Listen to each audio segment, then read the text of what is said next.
The moment Vivian Sterling locked eyes with Ethan Cole across that crowded ballroom, she made a decision that would shatter every carefully built wall around her heart. What started as a desperate act of revenge became something neither of them expected, a collision between two broken worlds that would change everything. This is a story about pride, healing, and the courage it takes to stop pretending. If you're ready to see how a single refusal can become the most powerful yes, stay with me until the end. Hit that like button and comment your city below so I can see how far this story travels. The Regency Grand Hotel didn't just host events, it devoured them. Every surface in the ballroom gleamed with the kind of aggressive wealth that made people lower their voices and check their posture. Crystal chandeliers hung like frozen waterfalls, casting fractured light across marble floors so polished you could see your reflection judging you from below. The air smelled like expensive perfume, aged whiskey, and the particular anxiety that comes from being in a room where everyone's smile costs more than most people's rent. Ethan Cole stood near the fourth marble pillar from the north entrance, exactly where he'd been standing for the past 20 minutes, checking his watch for the fifth time in 3 minutes. His hand-me-down tuxedo fit well enough if you didn't look too close at the slightly worn cuffs or the way the fabric bunched just a little at his shoulders. He'd borrowed it from Marcus in accounting, who was shorter and broader, but Ethan had made it work. He always made things work. 32 years old, 6 feet of lean muscle and permanent exhaustion, Ethan had the kind of face that looked older in dim light, sharp jaw, dark eyes that had seen too much too young, and a haircut that cost $18 at the place near his apartment that didn't ask questions. Tonight, surrounded by men wearing watches that cost more than his car, he felt exactly like what he was, an operations manager who belonged in a warehouse reviewing logistics reports, not a ballroom pretending to care about champagne. His phone buzzed. He pulled it out carefully, angling away from the nearest cluster of executives. Chloe. "Daddy, when are you coming home?" Chloe. "Mrs. Chen says I can stay up till 9, but only if you say okay." Chloe. "We made volcano. It exploded on the kitchen table. Don't be mad."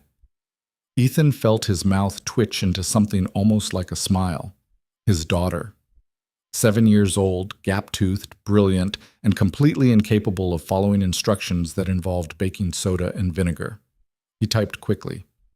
Ethan. "Should be home by 10. You can stay up until 9:30 if the kitchen is clean. Deal?" Chloe. "Deal, Daddy. I love you to the moon." Ethan. "And back, baby girl. Behave for Mrs. Chen." He pocketed the phone and immediately felt the weight of his supervisor's stare from across the room. Richard Hammond, VP of Operations, 50-something and shaped like a man who'd discovered exercise existed, but decided it wasn't for him. Richard had made it crystal clear that attendance at tonight's gala wasn't optional. Sterling Industries was celebrating its 30th anniversary, and every department head, senior manager, and anyone who wanted to keep climbing had to show their face, shake the right hands, and pretend they gave a damn about networking. Ethan didn't want to climb. He wanted to go home, help Chloe finish her science project, and maybe, if he was lucky, sleep for 6 uninterrupted hours. But Richard had used the word opportunity 14 times in their last conversation, and Ethan knew what that meant. Show up. Be seen. Prove you're a team player. Prove you're not just some single dad who leaves at 5:30 every day because daycare closes at 6. So here he was, nursing the same glass of champagne he'd been holding since he arrived, watching people who lived in a different tax bracket pretend they enjoyed each other's company. The ballroom was an ocean of designer dresses and tailored suits, all of them moving in practiced patterns. Executives circling potential investors, board members cornering vice presidents, assistants hovering near their bosses like well-dressed shadows. Waiters glided through the crowd with trays of hors d'oeuvres that Ethan couldn't pronounce and probably wouldn't like. A string quartet played something classical and forgettable in the corner, barely audible over the hum of important conversations. Near the bar, a group of women in dresses that cost more than Ethan's monthly salary laughed at something that probably wasn't funny. By the floor-to-ceiling windows overlooking the city, a cluster of gray-haired men in identical navy suits discussed market fluctuations with the passion most people reserve for sports. And at the center of it all, holding court near the main staircase, was Vivian Sterling herself. Ethan had seen her before, of course. You didn't work for Sterling Industries without knowing who ran it, but he'd never been in the same room with her, never been close enough to understand why people talked about her the way they did. like she was weather, not a person. Something you prepared for. Something that changed everything when it arrived. She was 30 years old and looked like someone had designed her specifically to make other people feel inadequate.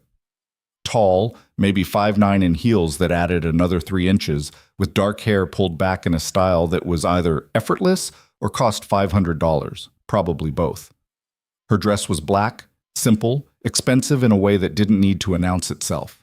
No jewelry except small diamond earrings that caught the light when she turned her head. Perfect posture, perfect makeup, perfect everything, and completely alone. Ethan noticed it because he'd spent enough time in corporate spaces to recognize the difference between being surrounded by people and actually having someone with you. Vivian was encircled by executives, assistants, board members, all of them orbiting her like she was gravity itself. But none of them were with her. They were performing proximity, not connection. She smiled at something an older man said, laughed quietly at another executive's joke, nodded when someone made a point she clearly didn't care about. Every movement was controlled, measured, perfect, like she was executing a routine she'd practiced 1,000 times. Then her expression changed. It was subtle, so subtle that most people probably missed it. But Ethan was standing at just the right angle, had just enough distance to see the way her shoulders tightened, the way her jaw set, the way something that looked almost like fear flickered across her face before she smoothed it away. He followed her gaze across the ballroom. A man had just entered. Late 40s, expensive suit, silver hair styled with the kind of casual precision that took effort. He was handsome in the way politicians and news anchors were handsome. Generic, safe, forgettable, except for the confidence he wore like cologne. On his arm was a woman who couldn't have been older than 25, blonde, stunning, wearing a red dress that made absolutely sure no one would forget she existed. The man scanned the room, found Vivian, and smiled. Not a friendly smile, not even a polite one. It was the smile of someone who knew exactly what damage they'd done and wanted to make sure you knew they remembered.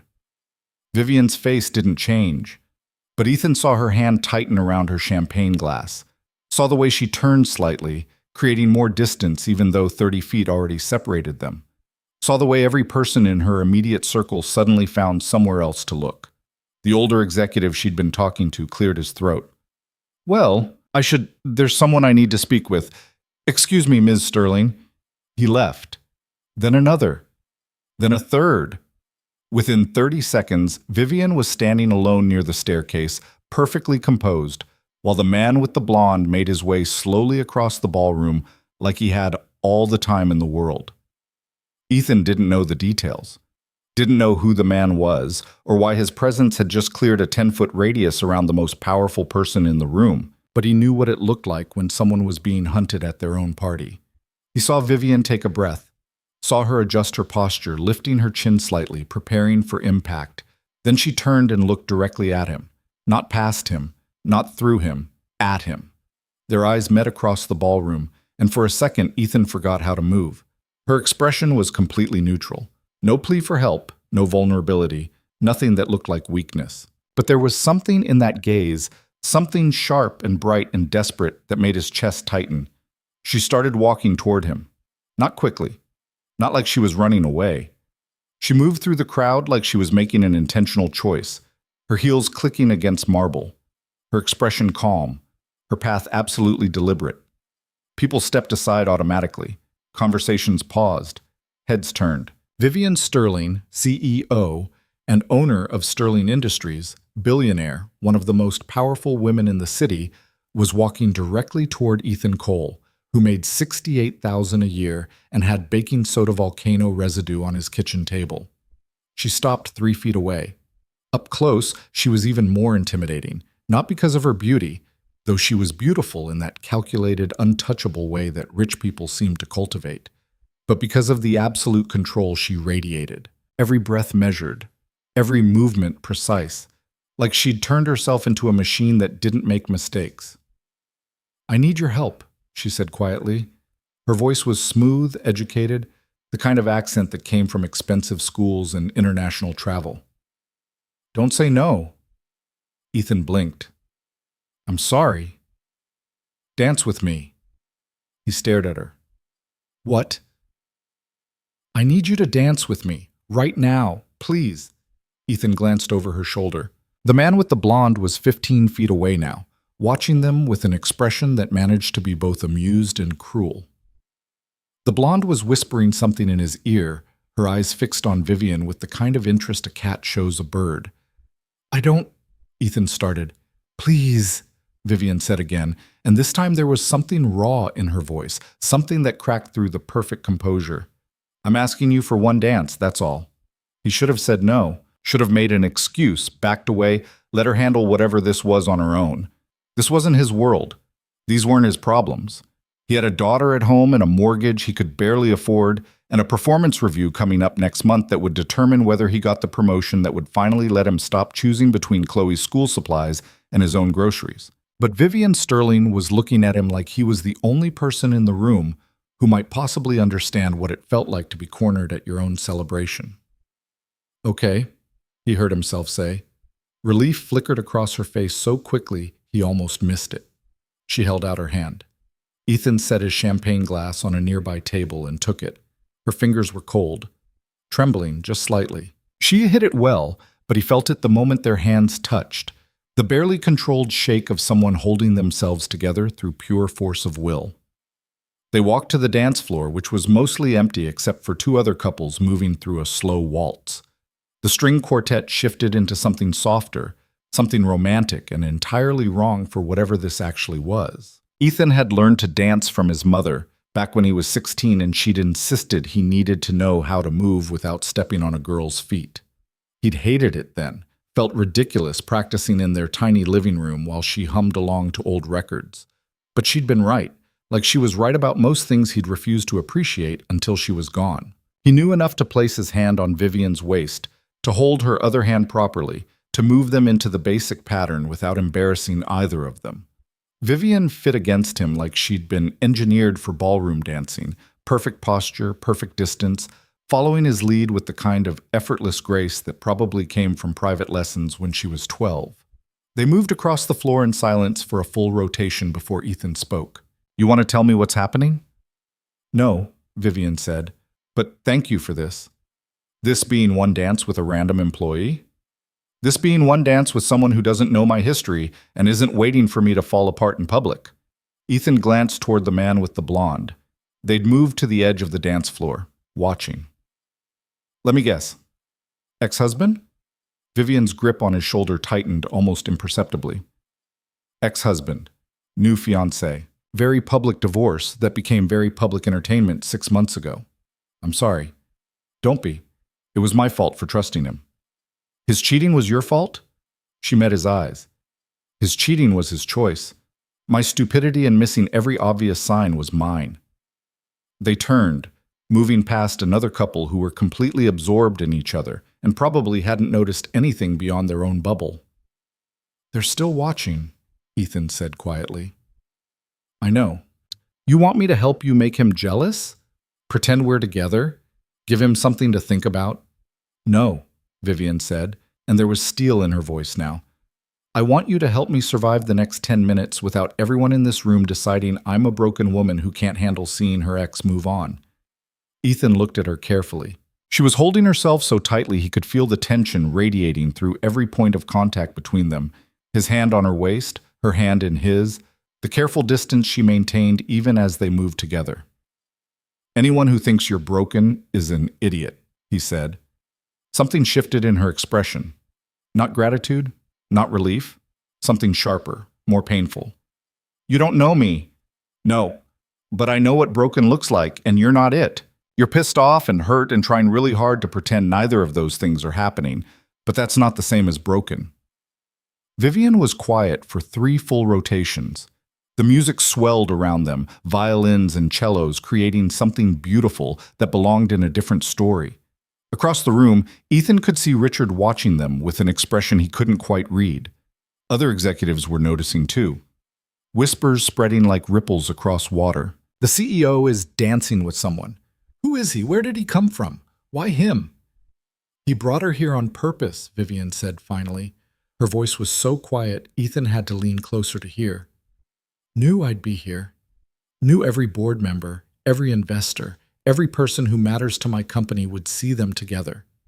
He wants me to react, wants me to give him the satisfaction of knowing he still affects me. And does he? She looked at him. What do you think? I think you're dancing with a stranger instead of throwing your champagne in his face. So yeah, probably. A sound escaped her that might have been a laugh if it wasn't so bitter. Throwing champagne would be satisfying. Also, career suicide. The board is already looking for reasons to question my stability. You know what they say about emotional women making bad decisions. The board can Ethan stopped himself. Say it. The board can go to hell. This time she did laugh, and it sounded almost real. Not an option. They control 40% of voting shares. I need them exactly where they are. They moved past the ex-husband and his fiancée. Ethan felt Vivian's spine straighten even more, her expression smoothing into absolute neutrality. The blonde leaned into her companion and whispered something. He smiled and kissed her temple, his eyes never leaving Vivian. Ethan felt anger flare in his chest, clean and sharp and completely inappropriate for someone who'd been in this woman's orbit for less than 10 minutes. He's a real piece of work, Ethan muttered. He's a venture capitalist with connections across 3 continents and a proven track record of destroying companies when he feels personally slighted. So yes, piece of work covers it. You're better off without him. Everyone keeps saying that, like it makes the humiliation hurt less. The music was building toward something, strings weaving together into a crescendo that demanded attention. Other couples had joined them on the floor now, executives and their wives, board members and their partners, all of them moving through practiced steps that probably looked romantic from a distance. Vivian was watching her ex over Ethan's shoulder.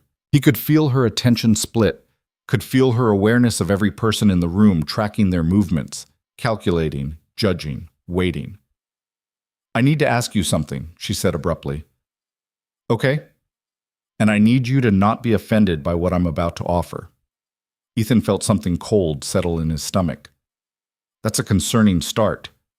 Vivian pulled back slightly, creating just enough space to meet his eyes directly. I need them to think I've moved on. Need the board to see me as someone who doesn't let personal drama interfere with professional judgment. Need my ex to believe his little performance didn't land. Right. So I need you to kiss me. Ethan stopped moving. Right there in the middle of the dance floor, surrounded by expensive people in expensive clothes, he stopped dancing and stared at Vivian Sterling like she'd just suggested they rob a bank. What? Kiss me. Right here, in front of everyone. Make it look real. Make it look like we're together, like I'm happy, like I've already forgotten he exists. You can't be serious. I'm completely serious. Her expression was calm, controlled, like she was proposing a business merger instead of asking a stranger to kiss her for an audience. 1 kiss, 30 seconds. Then we finish the dance, you go back to wherever you were standing, and this night ends. No. I'll make it worth your time. Miss Sterling, Vivian, and I mean it. I can make this worth your time. You're in operations, correct? Senior manager level? Ethan felt his jaw tighten. How do you know that? I know every senior level employee in my company. Ethan Cole, hired 4 years ago, promoted twice, consistently excellent performance reviews, specializes in logistics optimization. She paused. Single father, 1 daughter, lives in Riverside Commons. You're background checking me in the middle of a dance? I'm offering you an opportunity. There's a director position opening next month. Operations oversight for the entire Northeast Division. Salary increase of 40%, full benefits package, company car, education fund for dependents. Ethan felt the air leave his lungs. 40%, that was everything. That was Chloe's college fund. That was a house with a yard instead of a 2-bedroom apartment. That was not having to choose between fixing the car and paying for her piano lessons. You're trying to bribe me. I'm trying to propose a mutually beneficial arrangement. You help me survive tonight with my dignity intact. I help you provide better for your daughter. Everyone wins. The music swelled around them. Other couples spun past, oblivious. The ex-husband was still watching, that same cruel smile playing at the corners of his mouth.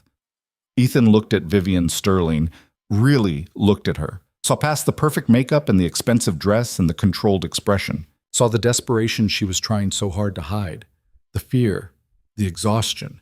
She wasn't offering him a bribe. She was offering him everything she had left because she didn't know what else to do. And that more than anything made him certain of his answer. No. Vivian blinked. I'm sorry? I said no, I'm not kissing you. Confusion flickered across her face. I don't understand. The position is real. I can guarantee I don't care about the position. Everyone cares about the position. Not enough to do this. They were still standing in the middle of the dance floor. People were starting to notice. The music continued, but the moment had fractured, and everyone within 20 feet could feel it. Vivian's expression shifted through several emotions too quickly to name. Confusion, anger, embarrassment, something that might have been hurt. I'm offering you everything you need. No, Ethan said quietly. You're offering me what you think I need because you can't imagine anyone saying no when money's on the table. That's not— You're brilliant, Ethan interrupted. His voice was gentle but firm, the tone he used with Chloe when she needed to hear something true instead of something easy. You're successful. You run $1 billion company. You're probably smarter than 99% of the people in this room. But you're also hurt and angry and trying to win a game that doesn't have a winner, and I'm not going to help you do that. Vivian's hand dropped from his shoulders.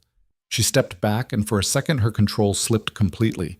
He saw the raw pain underneath, the humiliation, the bone-deep exhaustion of someone who'd been holding themselves together for months and had just been told even that wasn't enough. I need this, she said, and her voice cracked. I need them to stop looking at me like I'm damaged. Then stop trying to convince them you're not. That doesn't make any sense. Yeah, it does.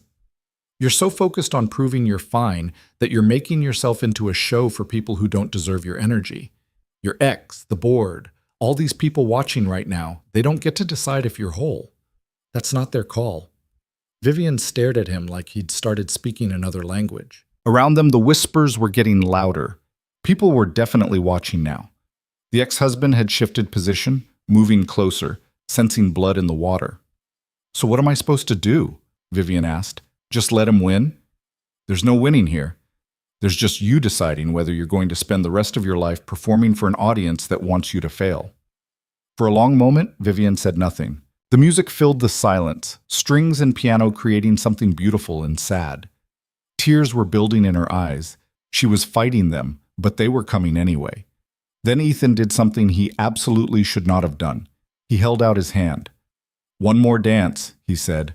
Not for him, not for them. Just because you deserve one moment tonight that isn't about survival. Vivian looked at his hand like it was a trap, like accepting would cost her something she couldn't afford to lose. But she took it anyway. They moved back into position, his hand on her waist, hers on his shoulder, the careful distance between them, somehow feeling less careful now. The music shifted into something slower, and they swayed more than danced, just two people occupying the same space while the world spun around them. I don't understand you, Vivian said after a while. That's okay. You just turned down 40%. I turned down a bribe. That's different. Most people wouldn't see the distinction. I'm not most people. She almost smiled. Clearly. They danced in silence. Ethan could see Richard near the bar, watching with an expression that promised a very awkward conversation on Monday. Could see the ex-husband and his fiancée moving toward the exit, their performance apparently complete. Could see board members and executives tracking their every movement, building narratives and drawing conclusions that would spread through the company like a virus. None of it mattered as much as the woman in his arms who was finally letting herself breathe. Thank you, Vivian said quietly. For what? For not treating me like a transaction. You're welcome. The song ended. The quartet shifted into something upbeat and inappropriate. Other couples broke apart, heading toward bars and buffet tables and wherever important people went between songs. Vivian stepped back. The distance between them felt suddenly enormous. I should go, she said. Before I do something else tonight, I'll regret. Like what? Like crying in front of 300 people who are waiting for me to break. Ethan nodded. That would be bad optics. Terrible optics. She turned to leave, then stopped, looked back at him with an expression he couldn't quite read. Why did you say yes to the dance? She asked. If you knew you weren't going to help me the way I wanted? Ethan thought about it. Thought about Chloe at home building volcanoes with too much baking soda. Thought about his mother teaching him to dance in their living room. Thought about all the times he'd needed someone to just stand next to him without expecting anything in return. Because you asked, he said simply. And because sometimes people just need someone to dance with them. No strings, no bargain, just company. Something in Vivian's expression softened. Not much, but enough. You're a good man, Ethan Cole. I'm a tired dad who wants to go home and clean volcano residue off his kitchen table. But thanks. She almost smiled again. Then she straightened her shoulders, smoothed her dress, and became Vivian Sterling, CEO, once more. The transformation was instant and complete, like watching someone put on armor. I'll see you Monday, she said. Monday. Right. She walked away, heels clicking against marble, posture perfect, expression neutral. People cleared a path automatically. Whispers followed her across the ballroom like a wake. Ethan stood alone on the empty dance floor, suddenly aware that at least 50 people were staring at him with varying degrees of curiosity, confusion, and calculation.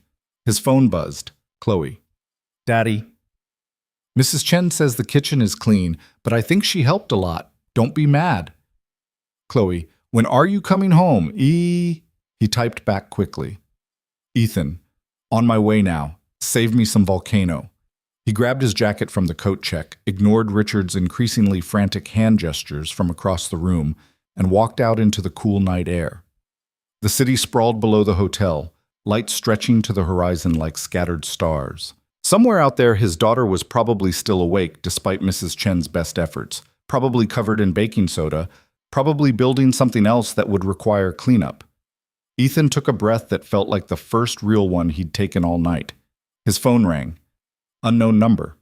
He answered. Hello? Mr. Cole. Vivian's voice, quieter now, stripped of its formal polish. I'm in the lobby. I can't go back up there. Can't face them. Can't. She stopped. He heard her breathing, uneven and too fast. Where in the lobby? Ethan asked, already turning back toward the entrance. Near the fountain. I'm sorry. I shouldn't have called. I don't know why I... Stay there. I'm coming. He found her sitting on a marble bench near an indoor fountain that probably cost more than his car. She'd taken off her heels. Her perfect posture had collapsed into something small and exhausted. Mascara tracked down her cheeks in thin black lines. Ethan sat down next to her, careful to leave space between them. They sat in silence for a long time. The fountain burbled. Somewhere in the hotel, the gala continued without them. I was married for 3 years, Vivian said finally. Thought I knew him. Thought we were building something real. Then I found out he'd been cheating for 18 months with his assistant, who is now his fiancée, and I realized I didn't know anything at all. I'm sorry. The worst part wasn't the cheating. It was everyone knowing before I did. The board, his colleagues, half the city. They all knew, and nobody told me because nobody thought I could handle it without falling apart. Can you? She laughed bitterly. Clearly not. You're sitting in a hotel lobby crying instead of pretending to be perfect at a party where people want to watch you suffer. That's not falling apart. That's being human. Same thing, in my world. Ethan looked at her carefully. Your world sounds exhausting. It is. More silence. Vivian wiped at her face with the back of her hand, smearing mascara further. Ethan pulled out his phone and showed her the text from Chloe. My daughter, he explained. 7 years old, currently covered in science experiment. Thinks volcanoes are the most exciting thing humanity's ever discovered. Vivian looked at the messages, and something in her expression softened. She sounds wonderful. She is. Also a complete disaster who somehow makes everything harder and better at the same time. Where's her mother? Dead, car accident, 4 years ago. Vivian looked at him sharply. I'm sorry, I didn't... It's okay. You didn't know. Ethan pocketed his phone. I learned something after she died. You can't perform your way through grief. Can't strategy it or manage it or control it into submission. You just have to feel it until it becomes something you can carry instead of something that crushes you. How long did that take? Still figuring it out. Vivian nodded slowly. Everyone keeps telling me I should be over this, that 6 months is enough time, that I'm successful and beautiful and I should just move on. Everyone's wrong. Maybe. Definitely. A hotel employee walked past, glanced at them, then quickly looked away. Ethan wondered what they saw. A billionaire CEO and a random employee having a breakdown near the fountain would probably be the subject of break-room gossip for weeks. I should go home, Vivian said, but she didn't move. Yeah, me too. Thank you for not kissing me, Ethan smiled. Weirdest thing anyone's ever thanked me for. I mean it. You could have. Could have taken the promotion and the money and made everything easier for yourself. But you didn't. Would have made everything harder, actually. Hard to look at yourself in the mirror when you've turned into someone who uses people. Vivian was quiet for a moment. Then, you're right about all of it. I was trying to win something that doesn't have a winner. Yeah. So what do I do instead? Ethan stood up, held out his hand. You go home. Get some sleep. Tomorrow you wake up and decide if you want to keep performing for people who don't deserve the show, or if you want to start living for yourself. Vivian took his hand, let him pull her to her feet. She swayed slightly, exhaustion finally catching up with her. Will I see you again? She asked. I work in your company, probably unavoidable. I meant outside of work. Ethan thought about it. Thought about the impossible distance between their worlds, the cameras, and gossip and complications that would come from any kind of friendship with Vivian Sterling. Thought about Chloe and the quiet life he'd built, and all the reasons this was a terrible idea. Maybe, he said, if you decide you want to be real instead of perfect. Vivian smiled, a small, genuine smile that looked nothing like the practiced version she wore at galas. I'll work on it. She walked toward the exit, carrying her heels, mascara still smeared, posture finally relaxed. Ethan watched her go, then headed in the opposite direction toward the parking garage. His phone buzzed one more time as he reached his car. Unknown number. But he knew who it was. Unknown. Thank you for the dance. He saved the number, typed back. Ethan. Anytime. He drove home through empty streets, thinking about champagne and fountains and women who needed to remember how to be human instead of perfect.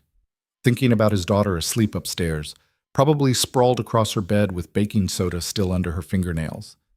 Thinking that maybe, just maybe, saying no to 40% was the smartest decision he'd made all year. When he got home, Mrs. Chen was asleep on the couch. The kitchen was mostly clean, though there was still a suspicious white residue on one wall. Chloe was in her bed, surrounded by library books about volcanoes, her nightlight casting shadows across drawings she'd made of eruptions. Ethan stood in her doorway and watched her breathe, felt the familiar weight of love and terror that came with being responsible for another person's entire world. She stirred, opened one eye. Daddy? Hey, baby girl, go back to sleep. Was the party fun? Ethan thought about Vivian's tears and champagne and the ex-husband's cruel smile. Thought about dancing with someone who needed saving and choosing not to be the hero she wanted. It was interesting, he said. Did you dance? Yeah, I danced. With a princess? Ethan smiled. Something like that. Cool. Chloe yawned, already drifting back to sleep. Love you to the moon. And back, baby girl. And back. He closed her door quietly, paid Mrs. Chen, cleaned the remaining baking soda off the wall, and finally collapsed into his own bed at midnight. His phone lit up one more time. Vivian.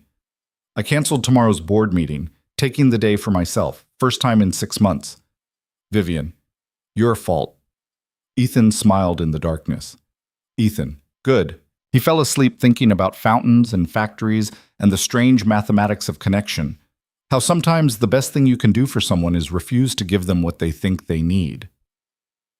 Outside, Riverstone City hummed with its late-night rhythms.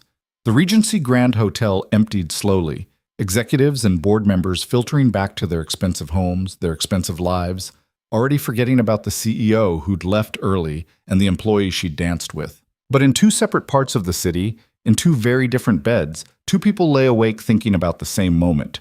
The second when everything could have gone wrong and somehow, impossibly, went right instead. Monday morning hit Ethan like a truck he'd seen coming but hoped would swerve at the last second. He'd spent Sunday trying to pretend Saturday night hadn't happened. Took Chloe to the park, helped her finish her volcano poster for science class, made spaghetti for dinner that turned out slightly burned because he kept checking his phone like an idiot, waiting for messages that didn't come. Vivian Sterling had gone silent after that last text, and Ethan told himself that was exactly what he wanted. Clean break. Back to normal. Pretend the whole thing was just a weird fever dream involving champagne and marble fountains. Then Richard cornered him in the parking garage at 7:45 Monday morning before Ethan had even made it to the elevator. My office. Now. Richard didn't wait for a response, just turned and walked toward the building entrance like he expected Ethan to follow. Which he did, because Richard was still his supervisor and Ethan still needed this job, even if every instinct told him this conversation was going to be a disaster. Richard's office was on the 4th floor, tucked between the break room and a conference space that always smelled like burned coffee and disappointment. The walls were covered in motivational posters that said things like synergy and excellence, without actually meaning anything. Richard's desk was aggressively organized, files in perfect stacks, pens lined up by size, a computer monitor angled at exactly 90 degrees. Richard sat down behind his desk and gestured at the chair across from him. Ethan sat, feeling like he was back in high school getting called to the principal's office for something he didn't quite understand yet. Want to tell me what the hell happened Saturday night? Ethan kept his expression neutral. I attended the gala like you asked. You danced with Vivian Sterling. She asked me to dance. I said yes. You danced with the CEO of our company in front of 300 people, including every board member and half the executive team. Still sounds like dancing. Richard's face was turning red, which meant this was going to be worse than Ethan thought. Don't be cute with me, Cole. Do you have any idea how many phone calls I got yesterday? How many questions I'm fielding about who you are and what your relationship is with Miss Sterling? There is no relationship. She needed a dance partner for one song. That's it. Bullshit. I saw you two on the dance floor, saw the way she looked at you, saw you talking afterward near the fountain. Ethan felt something cold settle in his chest. You were watching us. Half the hotel was watching you. It's not every day the Ice Queen has a public breakdown with some random middle manager.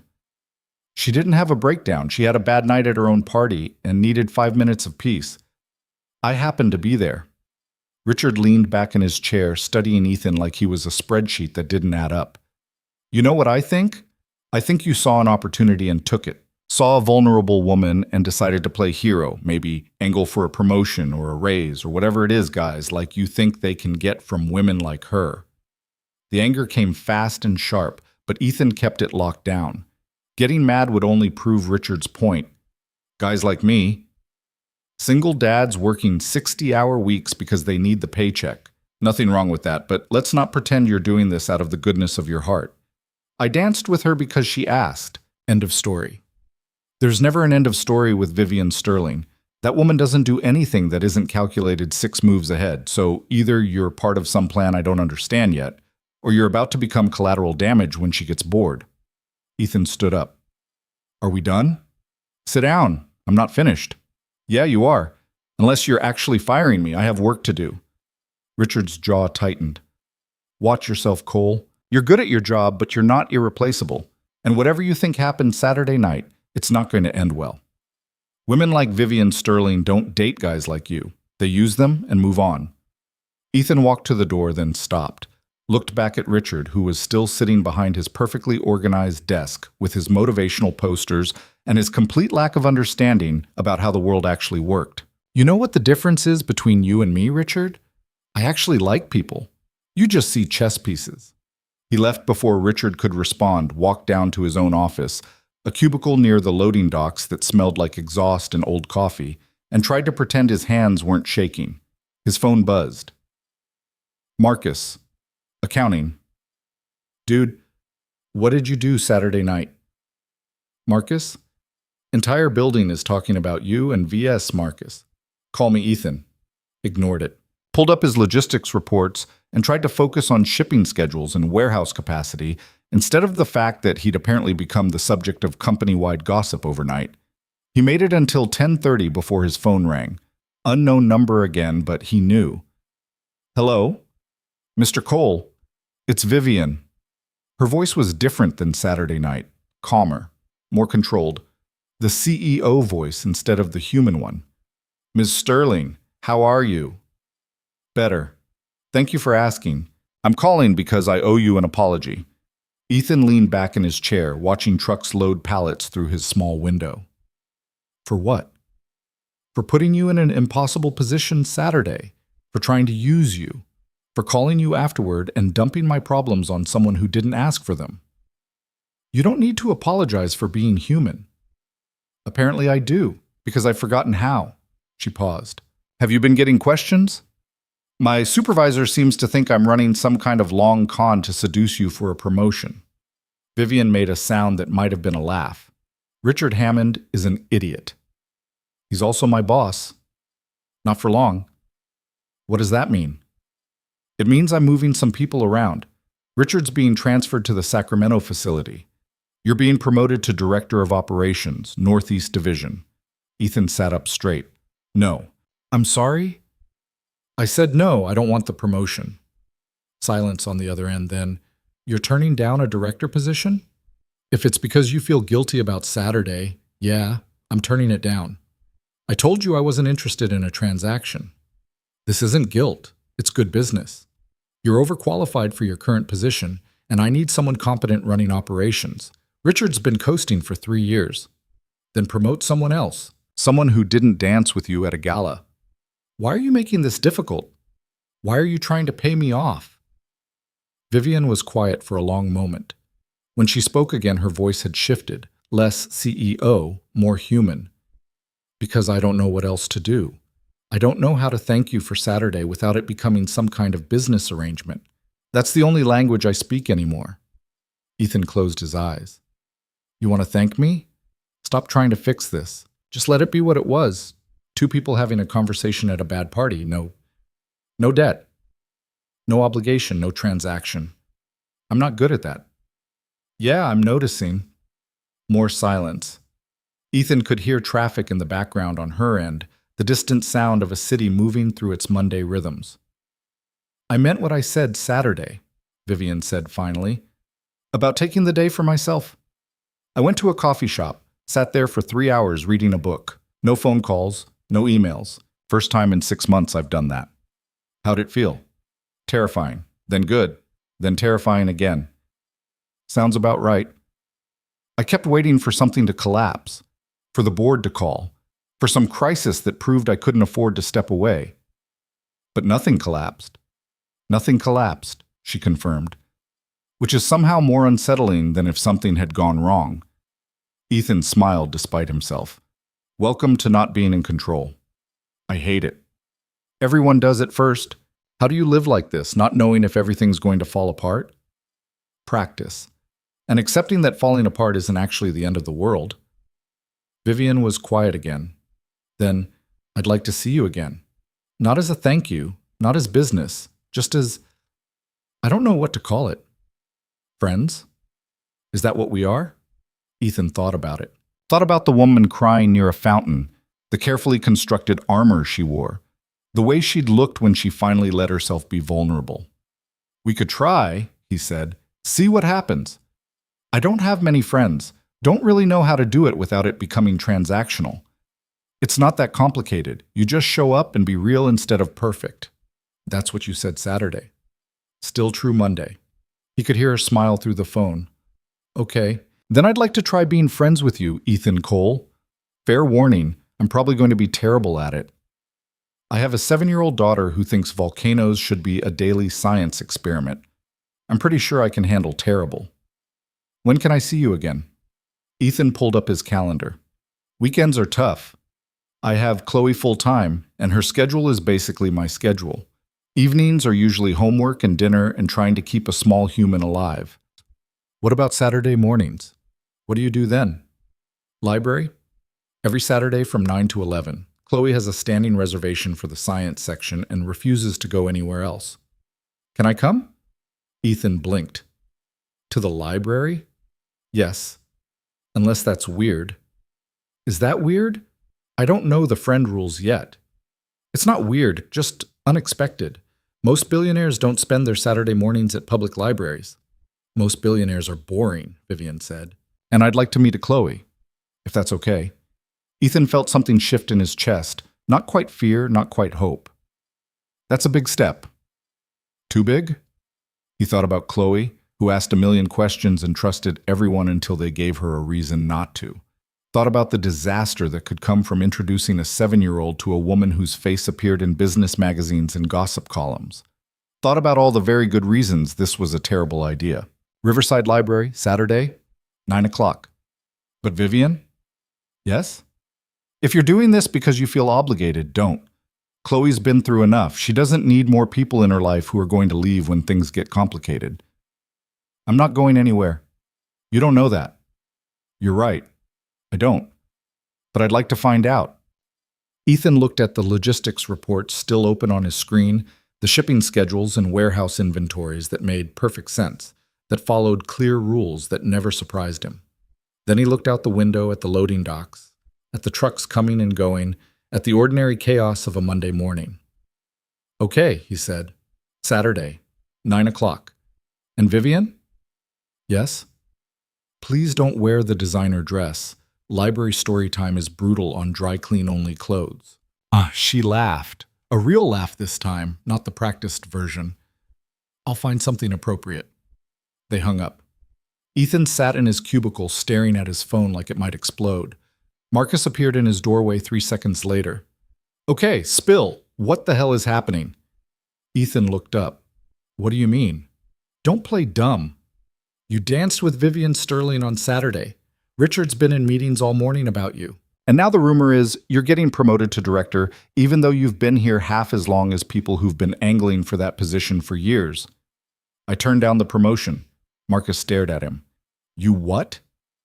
I told her no. You told Vivian Sterling no. The woman who controls your entire career. Yeah. Are you insane? Ethan shrugged. Probably. But I'm not taking a promotion because I danced with her at a party. Marcus sat down in the extra chair that was really just a filing cabinet with a cushion on top. Okay, walk me through this. You dance with the CEO. You turn down a promotion. And now you're, what, friends? Trying to be. Maybe. Trying to be friends with Vivian Sterling. That's the plan. Marcus ran his hand through his hair. You know that's insane, right? She's a billionaire. You're a single dad living in a 2-bedroom apartment. Her world and your world don't even exist in the same zip code. Yeah, I know. So why are you doing this? Ethan thought about the question. About Vivian crying near a fountain. About the way she'd looked when she finally stopped performing and just existed. About the strange pull of connection that didn't make sense on paper, but felt true anyway. Because she asked, he said finally, and because I think she needs someone in her life who isn't trying to get something from her. And you're not trying to get something from her? Not the way you mean. Marcus studied him for a long moment. You're either the best guy I know or the biggest idiot. Haven't decided which yet. Probably both. Yeah, probably. Marcus stood up. For what it's worth, Richard's pissed. Like really pissed. He's been telling anyone who'll listen that you're playing some angle. Let him talk. He's your supervisor, man. He can make your life hell. He already is. At least this way I'm doing it for something that matters. Marcus shook his head. You're definitely an idiot, but I'll cover for you if you need it.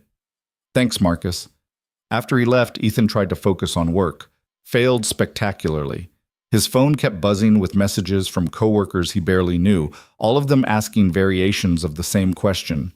What's your deal with Vivian Sterling? He ignored all of them. At lunch, he called Mrs. Chen. Ethan, how are you, dear? Good.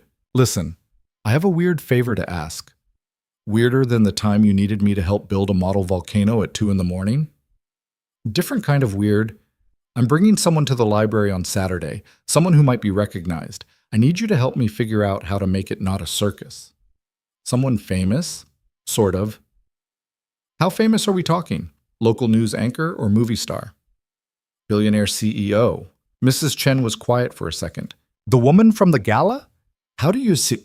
Chloe showed me the article in the Sunday paper. Mystery man captures CEO's heart at charity event. Terrible headline, by the way. Very sensational. Ethan groaned. There was an article? With pictures, you both look very nice, though Chloe was confused about why you didn't tell her you went to a fancy party. It was work.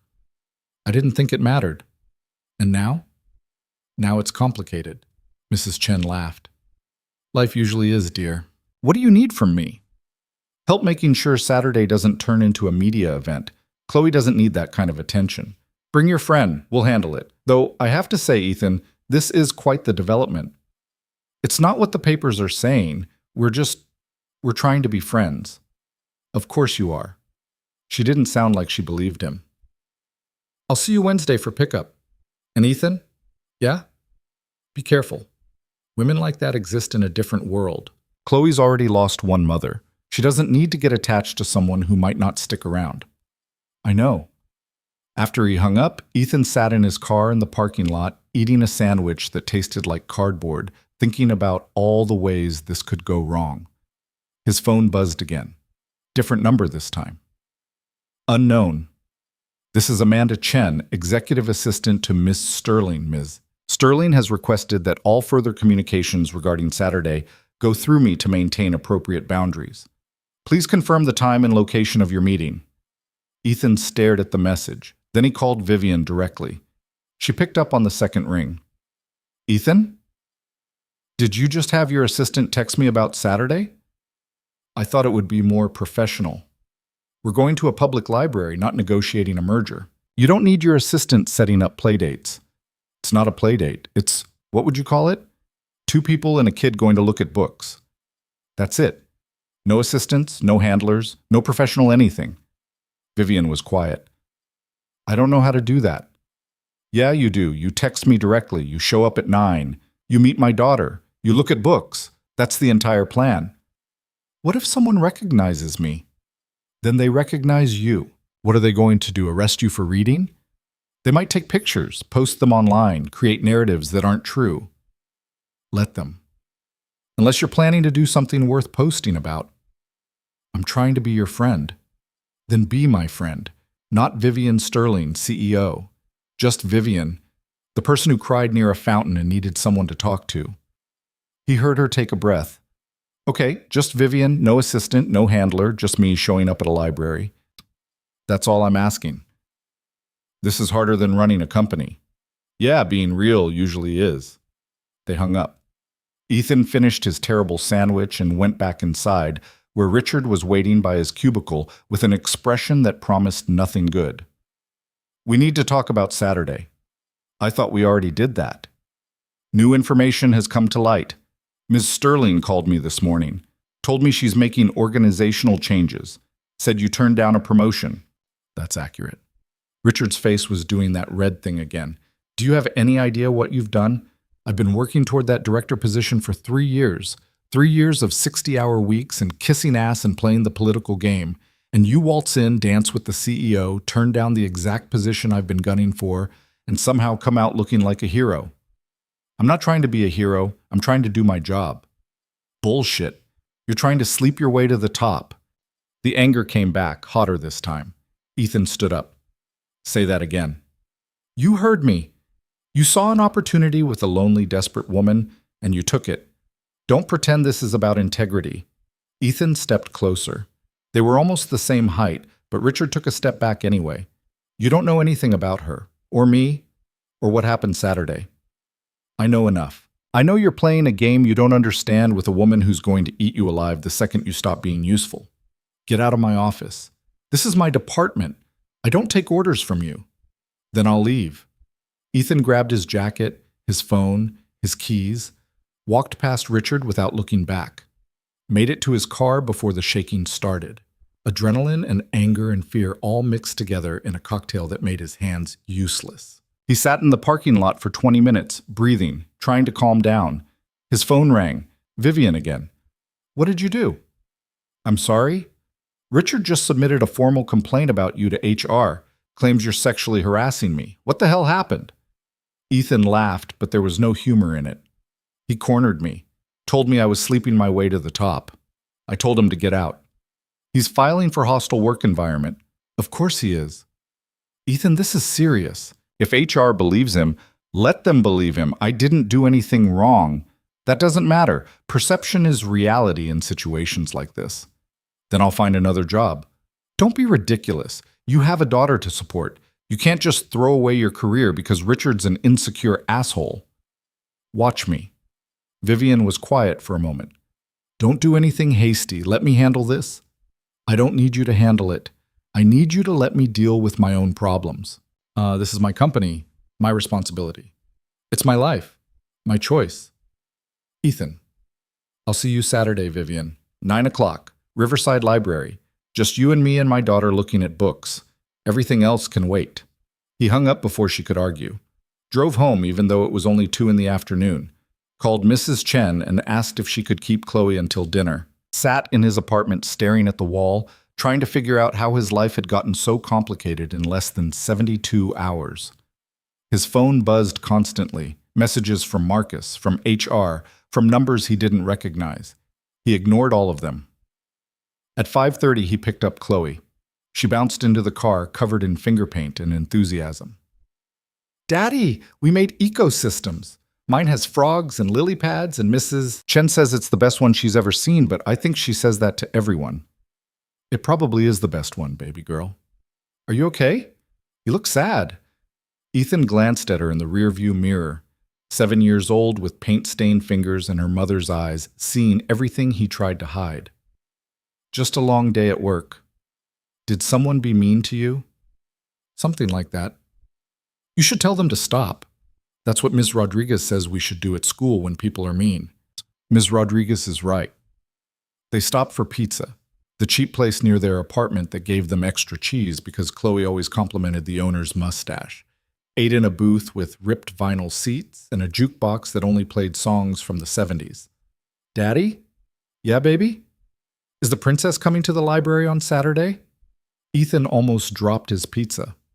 What princess? The one you danced with. You said she was like a princess. I said something like that. How do you know she's coming to the library? Mrs. Chen told me. She said a special friend was coming. I figured it out. You're too smart for your own good. Chloe grinned. I know, so is she coming?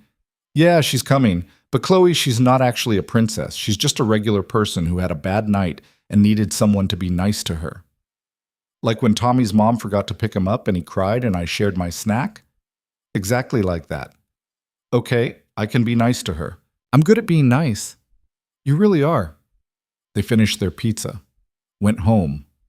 Ethan helped Chloe with her math homework, which was somehow more complicated than the logistics reports he dealt with at work. Read her 3 chapters of the book about the girl detective who solved mysteries with her dog. Tucked her into bed at 8:30. Daddy? Yeah, baby girl? I'm glad you were nice to the princess, even if she's not really a princess. Me too. Maybe she'll be our friend. Maybe. I hope so. We need more friends. Ethan kissed her forehead. Love you to the moon. And back again, and back one more time. After she fell asleep, Ethan checked his phone. 17 missed calls, 43 messages. He scrolled through them, feeling the weight of everything pressing down. One message stood out. Vivian. Richard's been fired. HR investigated his complaint and found he'd been misusing company resources for years. You're clear. And I'm sorry this happened because of me. Ethan stared at the message for a long time. Then he typed back. Ethan. Not because of you, because of him. And I'm still coming Saturday, just so we're clear. Vivian. I know, I'll be there. No assistant, no handler, just me. Ethan. Good. Fair warning, Chloe's going to ask you a million questions. She's relentless. Vivian. I'm terrified. Ethan. You should be. 7-year-olds are scarier than board meetings. Vivian. I'll prepare accordingly. Ethan smiled despite everything. Despite Richard and HR and the fact that his life had become unrecognizable in 3 days. Despite the very real possibility that this was all going to blow up in his face. He fell asleep on the couch with his phone in his hand, thinking about libraries and friendships and women who needed to remember how to be human instead of perfect. Saturday was 4 days away. 4 days for everything to fall apart. Or maybe, if he was very lucky, 4 days for something real to begin. Saturday arrived wrapped in the kind of gray autumn morning that made everything feel slightly unreal. Ethan woke up at 6:30 to find Chloe already awake, sitting cross-legged on her bed, surrounded by every science book she owned, organizing them by subject matter with the intense focus of a general planning a military campaign. "We need a strategy," she announced when she saw him in her doorway. "A strategy for what?" "For the library. If the princess is coming, we need to show her the best stuff first. The volcanoes, obviously. And the book about deep-sea creatures with the scary fish, and maybe the one about space if there's time." Ethan rubbed his eyes. "Her name is Vivian, baby girl, not princess." "But she looks like a princess. I saw the picture Mrs. Chen showed me." "When did Mrs. Chen show you a picture?" "Wednesday, from the newspaper. You were wearing a fancy suit and she was wearing a fancy dress, and you both looked like you were at a ball." Chloe paused. "Was there actually a ball? Like with dancing and everything?" "It was a work party, not a ball. But there was dancing." "Some dancing, yeah. And you danced with Vivian, who looks like a princess but isn't actually a princess." "That's correct." Chloe considered this information with the seriousness of a Supreme Court justice. "Okay, I still think we need a strategy, though. First impressions are important. Ms. Rodriguez says so." "Ms. Rodriguez says a lot of things. She's very smart." "She is, but Vivian's just coming to hang out. No strategy needed. We're just going to look at books like we always do." Chloe looked skeptical. "If you say so, but I'm bringing the volcano book just in case." 2 hours later, Ethan was standing in the Riverside Library parking lot checking his watch for the 4th time in 5 minutes while Chloe practiced her introduction to an imaginary person near the bike racks. "Hi, I'm Chloe. I'm 7 and I know everything about volcanoes. Nice to meet you." She stuck out her hand to shake with the air. "Too formal? Maybe a little? How about, hey, I'm Chloe. Want to see my favorite books?" She tried a different smile. "Better?" "Perfect. You're nervous." "I'm not nervous. You're doing the thing with your watch. You always do that when you're nervous." Ethan dropped his hand. "I'm not nervous. I'm just making sure we're on time." "We've been here for 20 minutes. We're very on time." Chloe squinted at him. "Are you nervous because Vivian is pretty?" "What? No. Where did you get that idea?" "Mrs. Chen said you probably like her because she's pretty and smart, and you need someone who's not just you and me all the time." "Mrs. Chen talks too much. She says you talk too little." A black car pulled into the parking lot. Not a limousine, which Ethan had half expected, but a Tesla that probably still cost more than he'd make in 3 years. It parked 2 spaces away from Ethan's beat-up Honda, and for a second nobody moved. Then the driver's door opened and Vivian stepped out. She'd listened about the dress code. Instead of designer everything, she wore jeans. Actual jeans that looked like they'd been purchased at a normal store. And a sweater that was nice but not aggressively expensive. Her hair was down instead of pulled back, and she wasn't wearing much makeup. She looked younger like this, more uncertain, more human. She saw them and smiled, but Ethan could see the tension in her shoulders, the careful way she walked across the parking lot like she was navigating a minefield. "Hi," she said when she reached them. "Hi," Ethan said back. Chloe, who had been practicing introductions for 2 hours, went completely silent, just stared at Vivian with wide eyes like she'd forgotten how words worked. Vivian looked at her, then crouched down to Chloe's level. "You must be Chloe. Your dad's told me a lot about you." Chloe found her voice. "Are you really a princess?" Vivian blinked. "What?" "Chloe," Ethan started, but Vivian held up her hand. "Why do you think I'm a princess?" "Because you went to a ball with my dad and wore a pretty dress, and everyone wanted to dance with you. That's what princesses do." Vivian smiled, a real smile that reached her eyes. "I'm not a princess. I'm just someone who went to a party and had a bad night. Your dad helped me feel better. By dancing with you? By being kind when a lot of people weren't." Chloe processed this. "Okay, you're not a princess, but do you like volcanoes?" "I don't know much about them." "That's okay. I can teach you everything. I know everything about volcanoes. I'd like that." Chloe grabbed Vivian's hand without hesitation, the way she grabbed everyone's hand, and started pulling her toward the library entrance. "Come on, we need to get the good table before the other kids take it. They always try to take the good table, but we're here first today." Vivian looked back at Ethan with an expression somewhere between terror and amusement. He shrugged. "Welcome to my world," he mouthed. The Riverside Library was a 3-story building that smelled like old books and burnt coffee from the cafe on the first floor. It had been Ethan and Chloe's Saturday morning ritual for 3 years now, ever since Chloe had discovered the science section and declared it her second home. The children's librarian, Ms. Patricia, knew them by name. The security guard, Jerome, always saved them the table near the big windows. The whole place felt like an extension of their life, familiar and safe, and completely separate from things like corporate galas and billionaire CEOs. Except now Vivian Sterling was walking through the front doors holding his daughter's hand, and about 15 people had already recognized her. Ethan saw the moment it happened, the double takes, the whispers, the phones coming out. Within 30 seconds, at least 6 people were definitely taking pictures. Vivian noticed too. Her shoulders tightened, her smile became more fixed, the CEO armor sliding back into place. Chloe, oblivious to all of it, dragged her toward the children's section. "This is where all the good stuff is. The adult section is boring, just words and no pictures." "I like words," Vivian said. "Words are okay, but pictures are better, especially pictures of volcanoes erupting. Those are the best." They reached the table near the windows.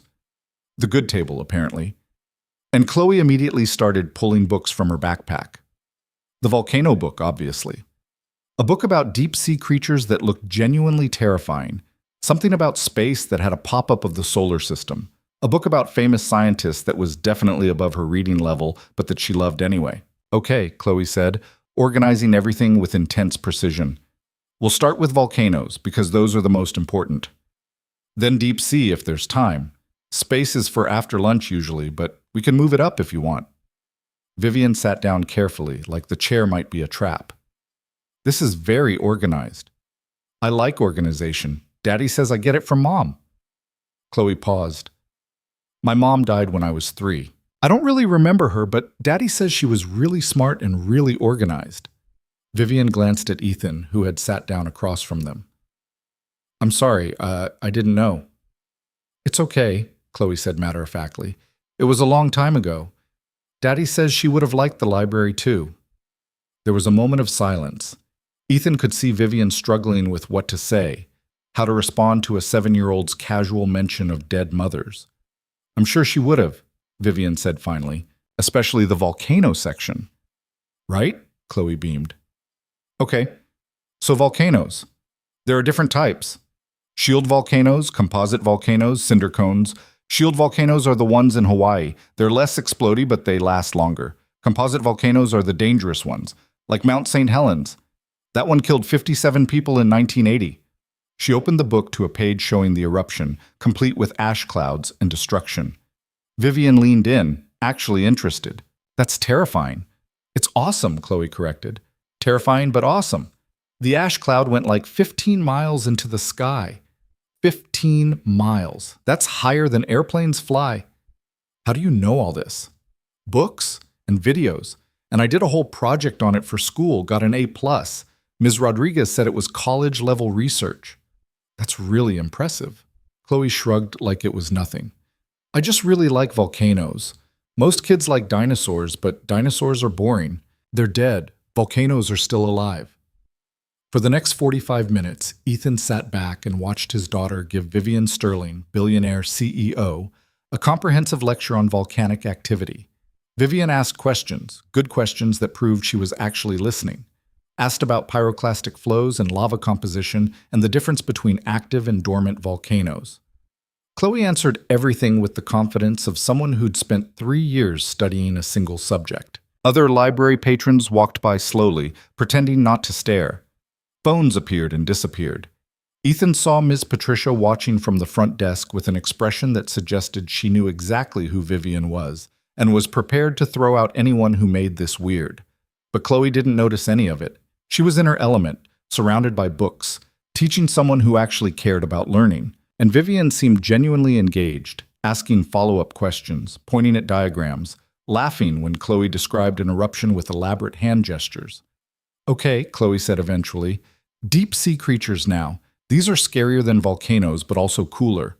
She opened the terrifying fish book. Vivian leaned in and immediately recoiled. That's horrifying. That's an anglerfish. They live in the deepest parts of the ocean where there's no light. The thing hanging in front of its face is called a lure. It lights up and attracts prey. Then they eat them. Nature is terrifying. Nature is awesome, Chloe corrected again. Look at this one. It's called a gulper eel. Its mouth can open wide enough to swallow things bigger than its whole body. They went through the entire book. Viperfish, frilled sharks, giant isopods. Chloe provided commentary on each one with the enthusiasm of a nature documentary narrator. Vivian asked questions and made appropriately horrified sounds in all the right places. Ethan felt something in his chest loosen. This was working. Somehow. Impossibly. This was actually working. Around 11, Chloe announced she needed a bathroom break. She hopped off her chair and disappeared toward the restrooms, leaving Ethan and Vivian alone at the table for the first time. Vivian looked at him. Your daughter is incredible. Yeah, she is. I mean it. The way she processes information, the connections she makes, the enthusiasm, she's genuinely brilliant. Don't let her hear you say that. Her ego's already pretty healthy. Vivian smiled.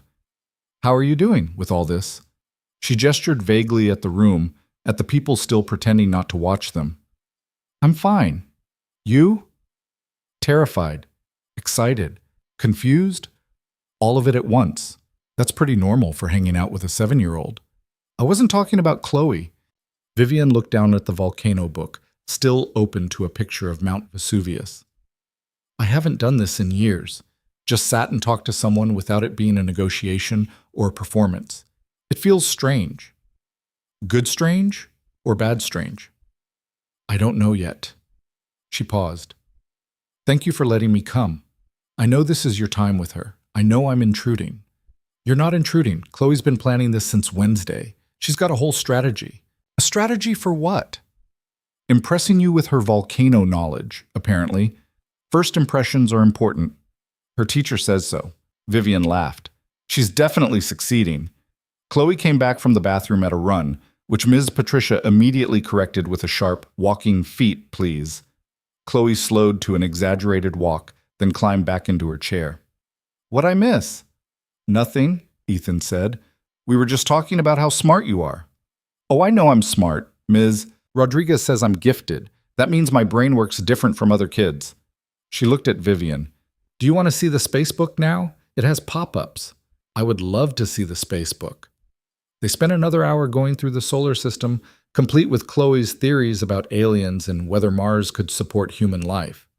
Vivian asked about terraforming and atmospheric composition and the challenges of long-distance space travel. Chloe answered everything she could and made up explanations for the things she didn't know, always prefacing them with, I think, or probably, or this is just a guess, but... Around 12:30, Chloe's energy started flagging. Her explanations got shorter, her enthusiasm less explosive. She yawned twice in 5 minutes. Someone's getting hungry, Ethan said. I'm not hungry. Your stomach just growled loud enough for the people upstairs to hear. Chloe giggled. Okay, maybe I'm a little hungry. Vivian checked her watch. An expensive one, but not obnoxiously so. I should probably go anyway. Let you two have lunch. You could come with us, Chloe said immediately. Ethan shot her a look. Chloe. What? We always go to Mario's after library. They have pizza and breadsticks, and Vivian probably likes pizza. Everyone likes pizza. I do like pizza, Vivian said carefully, looking at Ethan. Ethan felt trapped. He could say no, which would disappoint Chloe and make Vivian feel rejected. Or he could say yes, which meant extending this already complicated morning into an even more complicated afternoon. It's just Mario's, he said finally. Nothing fancy. Cheap pizza place near our apartment. Sounds perfect, Vivian said. 20 minutes later, they were sitting in a booth at Mario's Pizzeria, which was definitely not the kind of place Vivian Sterling usually ate. The vinyl seats were ripped and patched with duct tape. The floor was sticky. The menu was laminated and covered in grease stains. But the pizza was good and cheap, and the owner, Mario himself, always gave Chloe extra cheese.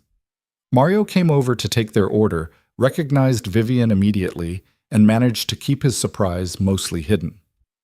The usual for you two? The usual, Ethan confirmed. And for your friend? I'll have whatever they're having, Vivian said. Mario nodded and disappeared into the kitchen. Chloe started drawing on the paper placemats with the crayons Mario kept in a cup on every table. Ethan and Vivian sat in awkward silence for a minute. "This is nice," Vivian said finally. "It's Mario's. I mean all of it. The library, meeting Chloe. This." She gestured at the restaurant. "Normal Saturday things?" "Don't you do normal Saturday things?" "I usually work. Or if I'm not working, I'm at some charity brunch or networking lunch or investor meeting disguised as social gathering. I don't remember the last time I just went somewhere for pizza." Chloe looked up from her drawing. "That's sad." "Chloe," Ethan warned. "What?" "It is sad. Pizza is important. It's like scientifically proven to make people happy." Vivian smiled. "I don't think that's scientifically proven." "It should be. I think happiness research is important. When I'm a scientist, I'm going to study what makes people happy. And I think pizza will be high on the list." "When you're a scientist?" Vivian asked. "Yeah, I'm going to study volcanoes and also happiness. Maybe happiness in volcanoes. Like, do people who live near volcanoes feel different than people who don't? That would be interesting research." "That would be fascinating research." The pizza arrived, large pepperoni with extra cheese, exactly the way they always got it. Mario set it down with a basket of breadsticks and a knowing smile. "Enjoy." Chloe immediately grabbed a breadstick and started talking about her science project for school, which apparently involved building a model ecosystem in a 2-liter bottle. Vivian listened and asked questions and ate pizza like she hadn't eaten in days. "This is really good," she said after her second slice. "Mario's doesn't mess around," Ethan said. "Been coming here for years. It's basically a second home at this point." "Daddy proposed to Mommy here," Chloe announced suddenly. Ethan froze. "Chloe." "What?" "You did. You told me that story. You brought her here on your second date and she said the pizza was the best she'd ever had, and you said marry me, and she said okay, and you both thought you were joking, but then you did it for real 6 months later." Vivian looked at Ethan. "Is that true?" "The general outline, yeah." Ethan felt his face heating up. "We were young and stupid, and the pizza was really good that night." "That's actually really sweet. It was impulsive. Sometimes impulsive is good." They finished the pizza. Chloe ate 3 slices and half the breadsticks, then announced she was full and proceeded to draw an elaborate diagram of a volcano on her placemat. Ethan and Vivian talked quietly about nothing important: the library, the weather, the fact that Mario still used the same grease-stained menus from 15 years ago. It felt normal. Dangerously normal. Like they were just 3 people having lunch instead of a single dad, his daughter, and a billionaire CEO navigating the strangest friendship any of them had ever attempted. Around 2 o'clock, Chloe started yawning again. "I'm not tired," she insisted. "Sure you're not," Ethan said. "Say goodbye to Vivian. We need to get you home before you fall asleep in your pizza." "I'm not going to fall asleep in my pizza." Another yawn. "Okay, maybe I'm a little tired." Vivian stood up. "Thank you for teaching me about volcanoes. I learned more this morning than I have in years." "You're welcome. Will you come back next Saturday?" The question hung in the air. Ethan looked at Vivian, who looked at him, both of them trying to figure out what the right answer was. "If your dad says it's okay," Vivian said carefully. Chloe turned to Ethan. "Daddy?" Ethan thought about all the reasons this was complicated, thought about cameras and gossip, and the fact that his daughter was already getting attached to someone who lived in a completely different world. Thought about how easy it would be to say no, to end this before it got messier. But Chloe was looking at him with hope in her eyes, and Vivian was looking at him with something that might have been the same thing, and he remembered what it felt like to need connection more than protection. "Yeah," he heard himself say. "Vivian can come back next Saturday if she wants." Chloe grinned. Vivian smiled, not the CEO smile, the real one. They walked out to the parking lot together. Chloe held both their hands swinging between them like a bridge. When they reached Vivian's car, she crouched down to Chloe's level again. "Thank you for today. You're an amazing teacher." "You're an amazing student. Most grown-ups pretend to listen, but they're really just waiting to talk. You actually listened." "Where did you learn that?" "Miss Rodriguez. She's very wise." "She sounds like it." Vivian stood up, looked at Ethan. "Thank you for this. For letting me be part of your Saturday." Thank you for showing up. I'll see you next week. Same time, same place. She got in her car, waved as she drove away. Ethan and Chloe stood in the parking lot watching her go, the afternoon sun breaking through clouds for the first time all day. I like her, Chloe said. Yeah, me too. Are you going to marry her like you married Mommy? Ethan nearly choked. What? No, we're just friends. That's what you said about Mommy at first, and then you got married at Mario's. We didn't get married at Mario's. We got married at City Hall. But you proposed at Mario's, that counts. Chloe, I'm just saying you like her. She likes you. She likes volcanoes. Those are good signs. You're 7 years old. You shouldn't be analyzing my relationships. Someone has to. You're bad at it. Ethan couldn't argue with that. They got in the car and drove home, Chloe chattering about all the things she'd teach Vivian next Saturday, already planning weeks ahead like this was permanent instead of temporary. That night, after Chloe was asleep, Ethan's phone buzzed. Vivian, thank you for today. Chloe is wonderful. You're raising an incredible human. Ethan, she liked you too. Fair warning, she's already planning next week's curriculum. Vivian, good. I need the structure. Left to my own devices, I'd probably panic and cancel. Ethan, don't cancel. She'll never forgive you. Vivian, what about you? Ethan, what about me? Vivian, would you forgive me if I canceled? Ethan stared at the message for a long time. Then he typed, Ethan, I'd understand, but I'd be disappointed. We both would. Vivian, then I won't cancel. See you next Saturday. Ethan, see you then. He put his phone down and sat in the dark living room of his small apartment, listening to the sounds of the city through thin walls, thinking about volcanic eruptions and deep-sea creatures and the strange mathematics of connection that didn't follow any logical pattern.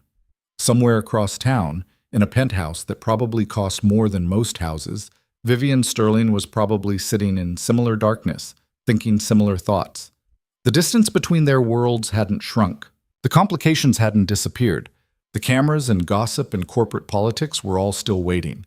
But for 6 hours on a Saturday morning, none of that had mattered. They'd just been two people and a kid looking at books about volcanoes, and somehow, impossibly, that felt like enough. Ethan's phone buzzed one more time. Vivian, I haven't felt this normal in years. Thank you for that. He smiled in the darkness. Ethan, normal's underrated.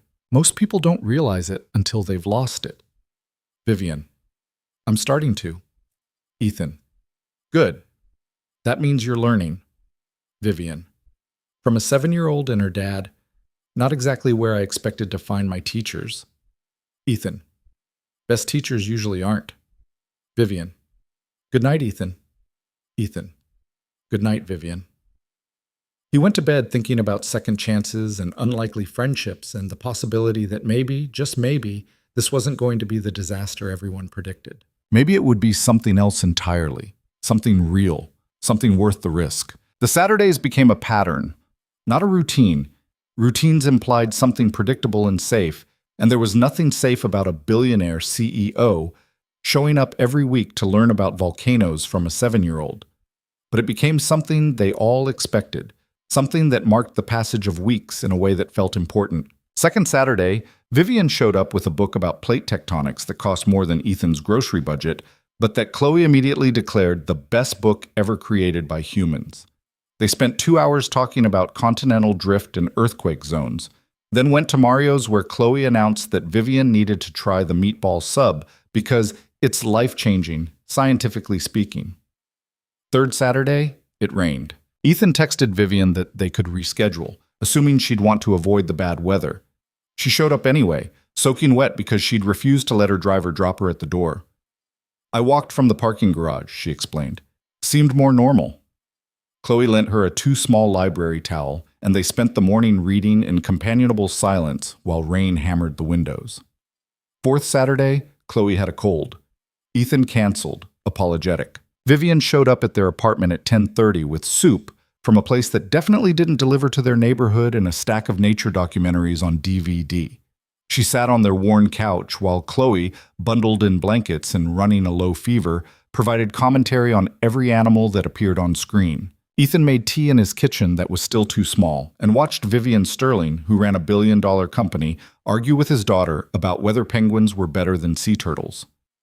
By the fifth Saturday, people at Sterling Industries had stopped asking Ethan questions.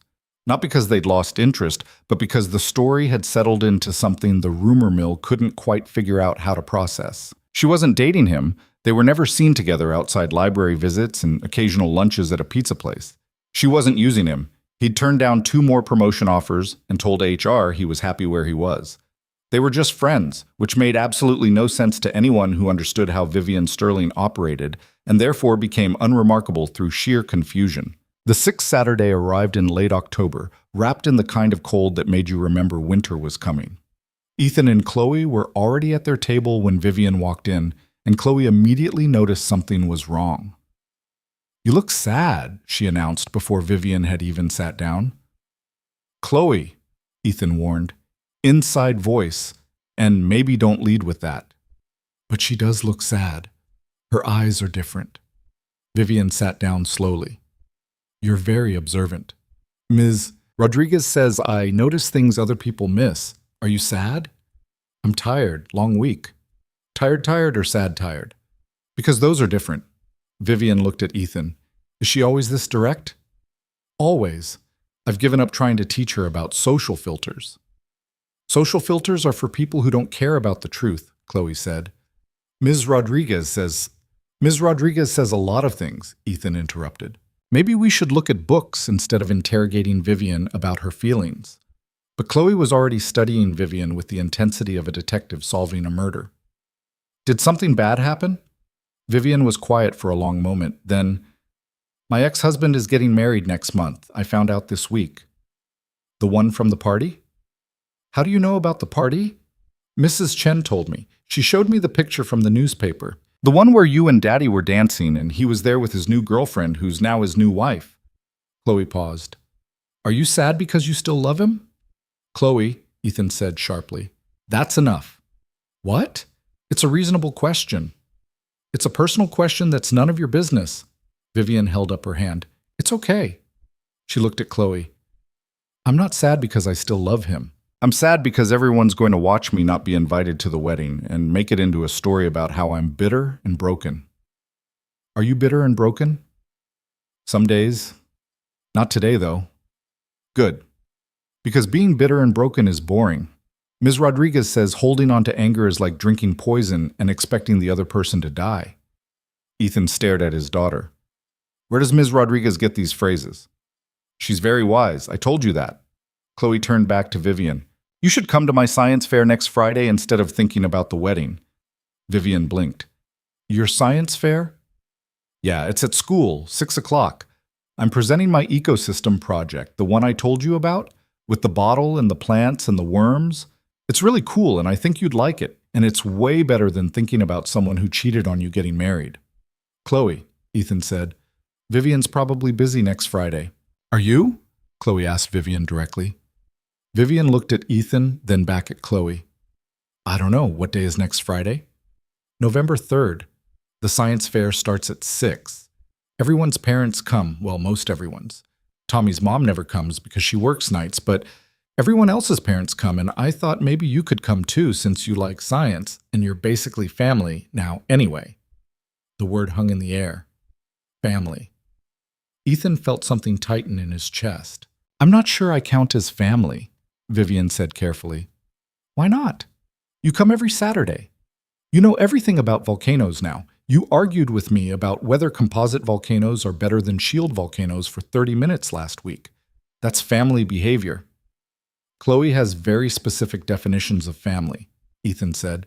"They mostly involve shared interests and time spent together." "Those seem like good definitions," Vivian said. She looked at Chloe. "If your dad says it's okay, I'd love to come to your science fair." Chloe turned to Ethan with eyes so hopeful it physically hurt to look at. "Daddy?" Ethan thought about all the parents who would be there, thought about the questions, the whispers, the photos that would inevitably end up online, thought about how much harder it would make everything. Then he thought about Chloe, who'd been asking for weeks when Vivian could see her school, who wanted to share this accomplishment with someone who actually understood why ecosystems mattered. If Vivian wants to come, she can come. Chloe threw her arms around him. Thank you, thank you, thank you. Then she grabbed Vivian's hand. You have to see my project first. Before everyone else. That's the rule. Important people get first viewing. I'd be honored. They spent the next 2 hours looking at a new book about space exploration that Vivian had brought. Not an expensive, rare edition this time, just a regular book from a regular bookstore that had a section on Mars colonization. Chloe was obsessed with the idea of terraforming, kept asking questions about atmospheric pressure and water sources that neither Ethan nor Vivian could answer. We need to research this, Chloe declared. Real research, not just books. We need to talk to actual scientists. I might know someone, Vivian said, at the university. She does atmospheric research. I could ask if she'd be willing to talk to you. Chloe's eyes went wide. A real scientist? Who studies real atmospheres? Real scientist. Real atmospheres. She's brilliant and she loves talking about her work. Can we, please? Daddy, can we? Ethan looked at Vivian. You don't have to do that. I know, but I want to. Chloe's questions deserve real answers. I love you, Chloe announced to Vivian with the casual certainty of someone who'd just discovered gravity. Vivian looked stunned. What? I love you. You're helping me talk to a real scientist. That's love-worthy behavior. Chloe, Ethan started, but Vivian was smiling. I love you too, she said. You've taught me more about volcanoes than I ever thought I'd know. See? Chloe looked at Ethan. We're family. They went to Mario's for lunch, sat in the same booth they always did, ordered the same pizza. But something had shifted. Some invisible line had been crossed without anyone quite noticing when it happened. Mario brought the pizza, looked at the three of them, and smiled. Beautiful family. Oh, we're not... Ethan started. She's not my mom, Chloe said at the same time. My mistake, Mario said, but he didn't look like he believed it was a mistake at all. After he left, Vivian picked at her pizza crust. Does it bother you? People assuming? Assuming what? That we're together, that I'm Chloe's mother, that this is something it's not. Ethan thought about it. Does it bother you? I don't know. It's strange. I've spent 6 months avoiding anything that looks like a relationship, but this doesn't feel like a relationship. It feels like something else. What does it feel like? Vivian looked at Chloe, who was drawing another volcano on her placemat, completely absorbed. It feels like the first real thing I've had in years. The science fair was held in the elementary school gymnasium, which had been transformed into a display space for 37 different projects, ranging from baking soda volcanoes to elaborate dissertations on renewable energy that were definitely parent-led. Ethan and Vivian arrived at 5:45, early enough to see Chloe's project before the official judging started. Vivian had dressed down again, jeans, a simple sweater, minimal jewelry, but she still looked expensive in a way that made other parents stare. Ethan saw the recognition spread through the room like ripples, the double takes, the whispers, the phones appearing. You okay? He asked quietly. Getting used to it. Chloe spotted them and ran over, nearly knocking over someone's solar system display. You came, both of you. Come see, come see.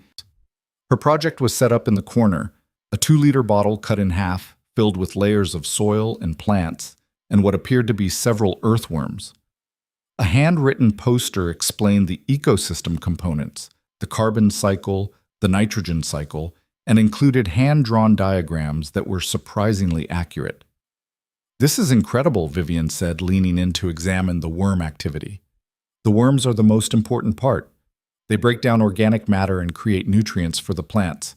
It's a closed system. Everything the plants need comes from inside the bottle. I only had to water it twice in 3 weeks.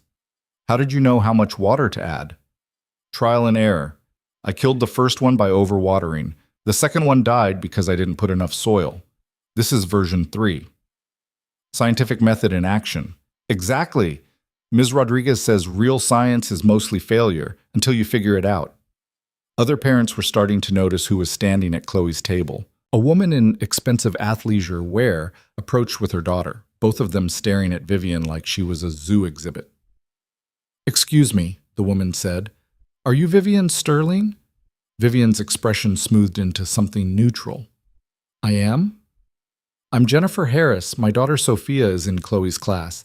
I just have to say, I think it's wonderful what you're doing, supporting local schools, engaging with the community. Is Sterling Industries launching an education initiative? No. I'm here because Chloe's my friend and she invited me to her science fair. Jennifer looked confused. Oh, I thought, I assumed there was some kind of partnership, or there's not. I just really like ecosystems. Vivian turned back to Chloe's project, effectively ending the conversation. Jennifer walked away looking baffled. Ethan tried not to laugh. That was kind of rude, he said quietly. Was it? I thought I was being honest. You were, but you could have been nicer about it. I'm working on this friendship thing. Nice is next level. Chloe was explaining her project to another group of kids who'd gathered around, pointing out the worms with obvious pride. One of the boys made a disgusted face. Chloe informed him that worms were essential to ecosystem health, and his disgust was scientifically irrelevant. She's going to be terrifying when she's older, Vivian observed. She's already terrifying. We're just small enough that it's cute instead of threatening. The judging started at 6:30. 3 teachers walked around examining each project, asking questions, taking notes. When they reached Chloe's ecosystem, they spent longer than they had anywhere else. Chloe answered every question with the confidence of someone who'd actually done the work. By 7, the judges had made their decisions. 3rd place went to a volcano that was basically Chloe's from 3 months ago. 2nd place went to an elaborate renewable energy project that had clearly been built by the kid's engineer father. 1st place went to Chloe. She jumped up and down so hard Ethan worried she'd hurt herself, collected her blue ribbon and certificate like they were Olympic medals, ran straight to Ethan and Vivian and hugged them both simultaneously. I won. I actually won. Miss Rodriguez said I had a good shot, but I didn't believe her, and I won. You deserved it, Vivian said. Your project was the best one here. The worms made the difference. Everyone else just did demonstrations. I did actual science. Other parents were watching them again, taking pictures. Ethan saw at least 5 phones pointed in their direction. Tomorrow there would probably be articles. Billionaire CEO attends elementary school science fair, or something equally ridiculous. But Chloe didn't notice any of it. She was too busy explaining to another teacher why earthworms were underappreciated heroes of ecosystem function. At 7:30, they walked out to the parking lot. The temperature had dropped, cold enough to see breath in the air. Chloe was still clutching her blue ribbon like it might disappear if she let go. Can we go to Mario's to celebrate? She asked. It's pretty late, baby girl. Please? Just for breadsticks? Winning deserves breadsticks. Ethan looked at Vivian. You don't have to. I want breadsticks too, Vivian said. Winning definitely deserves breadsticks. They ended up staying at Mario's until 9, which was way past Chloe's bedtime, but Ethan couldn't bring himself to care. Chloe talked non-stop about the science fair, about the questions the judges asked, about how Tommy's volcano didn't even erupt properly. Vivian listened to all of it, asked follow-up questions, seemed genuinely interested in every detail. Around 8:30, Chloe fell asleep in the booth mid-sentence, her head on Ethan's shoulder, blue ribbon still clutched in one hand. Vivian looked at her and smiled. She's amazing. Yeah, she is. Thank you for letting me be part of this. You don't have to thank me. You showed up. That matters. Vivian was quiet for a moment. My ex is getting married on the 14th. I have to go to a charity auction that night instead. Strategic appearance? Board members will be there. Can't avoid it. Sounds terrible. It will be. Everyone asking how I feel about the wedding, pretending to care while actually just wanting to see if I'll break. She looked down at her hands. I've been dreading it for weeks. You want company? She looked up sharply. What? At the auction. You want company? Someone to stand next to you so you don't have to face it alone? Ethan, it's a $5,000 a plate event. I can't ask you to. You're not asking, I'm offering, and you don't have to pay my plate. I'll just show up, stand next to you, help you get through it. Why would you do that? Because you came to an elementary school science fair on a Friday night when you could have been anywhere else. Because you sat in a pizza place with my daughter and listened to her talk about worms for an hour. Because I think you deserve to have someone in your corner who's not trying to get something from you. Vivian's eyes were bright. I can't let you pay. If you come, I'm covering it. I don't want you to. Then don't come. They stared at each other across the table. Chloe snored softly against Ethan's shoulder. Fine, Ethan said finally. You can pay, but I'm driving myself there, and I'm wearing a regular tux, not whatever designer thing you're probably expected to wear. Deal. They shook on it, which made both of them laugh because it was ridiculous. Two adults shaking hands over charity auction attendance while a 7-year-old slept between them in a pizza place that probably violated at least 3 health codes. Mario came over with the check, looked at the sleeping Chloe, at Ethan and Vivian still holding hands across the table, and smiled. Beautiful family, he said again. This time, neither of them corrected him. The auction was held at the Grandview Hotel, which was somehow even more aggressively fancy than the Regency. Ethan showed up at 7:30 in his borrowed tux, the same one from the gala 2 months ago, and immediately felt like he'd made a terrible mistake. Everyone was dressed like they were attending a royal wedding. The women wore gowns that probably cost more than Ethan's annual salary. The men wore tuxedos that had definitely been custom-made. Jewelry glittered under chandelier light. Somewhere a string quartet played something classical and boring. Ethan found Vivian near the silent auction tables, examining a vacation package to somewhere tropical. She wore a dark blue gown that made her look like she'd stepped out of a magazine. Her hair was up, diamond earrings, the full CEO armor. You came, she said when she saw him. I said I would. I wasn't sure you'd actually show up. I keep my promises. She smiled, the real smile, not the CEO version. Thank you. The next 2 hours were exhausting. Vivian introduced him to people whose names he immediately forgot. Board members, investors, executives from other companies. Everyone was polite to his face and obviously confused about who he was behind his back. He heard fragments of conversation as people walked away. Who is he? No idea, never seen him before. Think he's the rebound? She doesn't do rebounds, must be strategic somehow. Around 9, Vivian's ex-husband arrived with his fiancée. Same blonde from the gala, different dress. They made their entrance like they were the guests of honor, which maybe they were. Everyone immediately gravitated toward them, offering congratulations and well wishes. Vivian's hand tightened on her champagne glass. Ethan stepped closer, not touching, just present. You okay? Fine. Totally fine. Just watching everyone congratulate the man who cheated on me while we were married. Completely normal Friday night. We can leave. Can't. Board chair's watching. If I leave, it looks weak. If you stay and suffer, that's not strength. That's performance. She looked at him. You sound like Chloe. Chloe's a good teacher.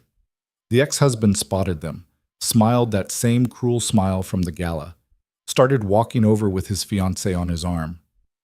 Vivian, he said when he reached them. Good to see you. Daniel. Her voice was ice. And this must be the mystery man from the gala. Everyone's been wondering who you are. He looked at Ethan with obvious assessment. Ethan Cole. Ethan didn't offer his hand. Daniel Sterling, well, for another month at least, then I'll be Daniel Harrison Sterling, taking Ashley's name too, modern times and all that. He pulled the blonde closer. Ashley, this is my ex-wife Vivian. Vivian, my fiancée Ashley. Ashley offered a smile that didn't reach her eyes. I've heard so much about you. I'm sure you have, Vivian said. We're so glad you could make it tonight. I know how hard it must be with the wedding tomorrow and everything. Very gracious of you. Ethan felt Vivian tense beside him. The wedding's tomorrow?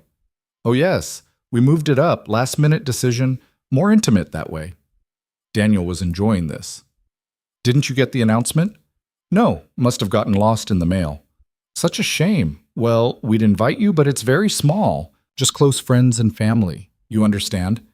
Vivian's hand was shaking now. Barely, but Ethan could see it. We should get back to the auction, Ethan said. Not aggressive, not defensive, just matter of fact. Of course. Lovely to meet you, Ethan. I'm sure we'll be seeing more of each other. Daniel smiled. Vivian tends to go through men pretty quickly these days. That was it. The line. Ethan stepped forward, not threatening, just closer. You seem like the kind of guy who thinks he's being clever when he's really just being cruel. So let me be clear. Whatever game you're playing, whatever satisfaction you're getting from hurting her, it's pathetic. You cheated on your wife, you're marrying your mistress, and you're trying to make Vivian feel small because you know she's better than you. That's not power. That's just sad. Daniel's smile faltered. I don't think you know what you're talking about. I think I do. I think you're a small man who needed to tear down someone brilliant to feel big. And I think the best part of Vivian's life was when you left it. Silence. Ashley was staring. Daniel's face had gone red. Other people were watching now, the nearest conversations dying as people turned to see what was happening. Ethan? Vivian said quietly. It's okay. No, it's not. He doesn't get to do this to you. Daniel recovered his composure. Well, I see why Vivian likes you. You're very protective. He made it sound like an insult. Enjoy your evening. He walked away with Ashley, both of them stiff and angry. The conversations around them slowly resumed, but Ethan could feel the stares, could hear the whispers starting. I shouldn't have said that, he told Vivian. Probably not. I'm sorry if I embarrassed you. You didn't embarrass me. You defended me. Nobody's done that in months. Still, it was your fight, not mine. Vivian looked at him with something in her expression he couldn't quite read. I spent 6 months trying to prove I didn't need anyone, trying to be strong enough alone. But maybe that's not actually strength. Maybe asking for help is stronger. Chloe would agree with that. She asked for help constantly. Chloe's smarter than both of us. They stayed for another hour, bid on a few auction items, made small talk with people who were clearly trying to figure out what just happened. Around 11, Vivian said she was ready to leave. They walked out to the parking lot together. The night was cold, November settling into the city with the promise of winter. Thank you for coming, Vivian said when they reached her car. Thank you for letting me. I mean it. Tonight would have been unbearable alone. You made it bearable. That's what friends do. Is that what we are? Friends? Ethan thought about it. Thought about Saturday mornings and pizza lunches and science fairs. Thought about the way Chloe's face lit up when Vivian arrived. Thought about how this woman who lived in a penthouse and ran a billion-dollar company had sat in his cramped apartment watching nature documentaries with a 6-7-year-old. Yeah, he said, I think we're friends. Maybe better friends than either of us expected. I've never had a friend like you. Someone who calls out your ex at charity auctions? Someone who shows up when they say they will. Someone who doesn't want anything from me except time and honesty. She stepped closer. For a second, Ethan thought she might kiss him, and he wasn't sure what he'd do if she tried, but she just hugged him, a real hug, not the polite kind rich people did at events. She held on tight, and Ethan hugged her back, and they stood in a parking lot that probably cost more to maintain than his entire apartment building while the city hummed around them. Thank you, she whispered. Anytime. She pulled back, wiped at her eyes. I should go. Early morning tomorrow. Saturday? Saturday, 9 o'clock, library. Chloe's teaching me about Mars colonization, apparently. She's been planning that lesson for 2 weeks. I'll study up. Ethan watched her drive away, then got in his own car and sat there for a long minute before starting the engine. His phone buzzed. Vivian, what you said to Daniel, thank you for that. Ethan, probably should have been more diplomatic. Vivian, probably. But it felt good hearing someone defend me like I actually matter. Ethan, you do matter. Don't let anyone make you forget that. Vivian, I'm trying not to. It's harder some days. Ethan, that's what Saturdays are for, remembering. Vivian, see you Saturday. Ethan, see you then. He drove home through empty streets, thinking about charity auctions and elementary school science fairs, and the strange arithmetic of friendship that didn't follow any logical rules but somehow still balanced. When he got home, Mrs. Chen was asleep on his couch again. Chloe was in bed with her blue ribbon pinned to her pajamas. Ethan stood in her doorway watching her breathe, feeling the familiar weight of love and terror and hope. His phone buzzed one more time. Vivian. Chloe was right. We're family. I don't know how that happened, but it did. Ethan looked at the message for a long time. Then he typed, Ethan. Yeah, we are. And somewhere in the city, in 2 very different homes, 2 people fell asleep thinking about the same impossible thing. That maybe broken people could find each other and build something whole, not perfect, not easy, but real. And maybe that was enough. December arrived with the kind of cold that made the city feel smaller, like everyone was huddling together against the dark. The Saturdays continued. Library, Mario's, conversations about everything and nothing. But something had shifted after the auction. Not broken, just different. Like they'd all stopped pretending this was temporary and started treating it like what it actually was. The week before Christmas, Ethan got called into a meeting with the new operations director, a woman named Sarah Chen who'd been promoted from the Sacramento facility after Richard's departure. She was sharp, efficient, and had a reputation for not tolerating nonsense. "Sit down, Cole." Ethan sat. Her office was smaller than Richard's had been, less aggressively organized, with actual personal photos instead of motivational posters. "You've turned down 3 promotions in 4 months." "Yes, ma'am." "Want to tell me why?" "Because I'm happy where I am." Sarah looked at him like he was speaking a language she didn't understand. Nobody's happy where they are. Everyone wants more money, more responsibility, more recognition. "I have a 7-year-old daughter. More responsibility means less time with her. The money's not worth it." "Even 40% more?" "Even that." Sarah leaned back in her chair. "You know, people think you're sleeping with Vivian Sterling, right? That you're turning down promotions because you don't need them. She's your sugar mama, or whatever term they're using this week." Ethan felt his jaw tighten. People can think whatever they want. Can they? Because those people include board members who are starting to question whether Ms. Sterling is making decisions based on personal relationships instead of business strategy. "I've never asked her for anything. Never used our friendship to advance my career.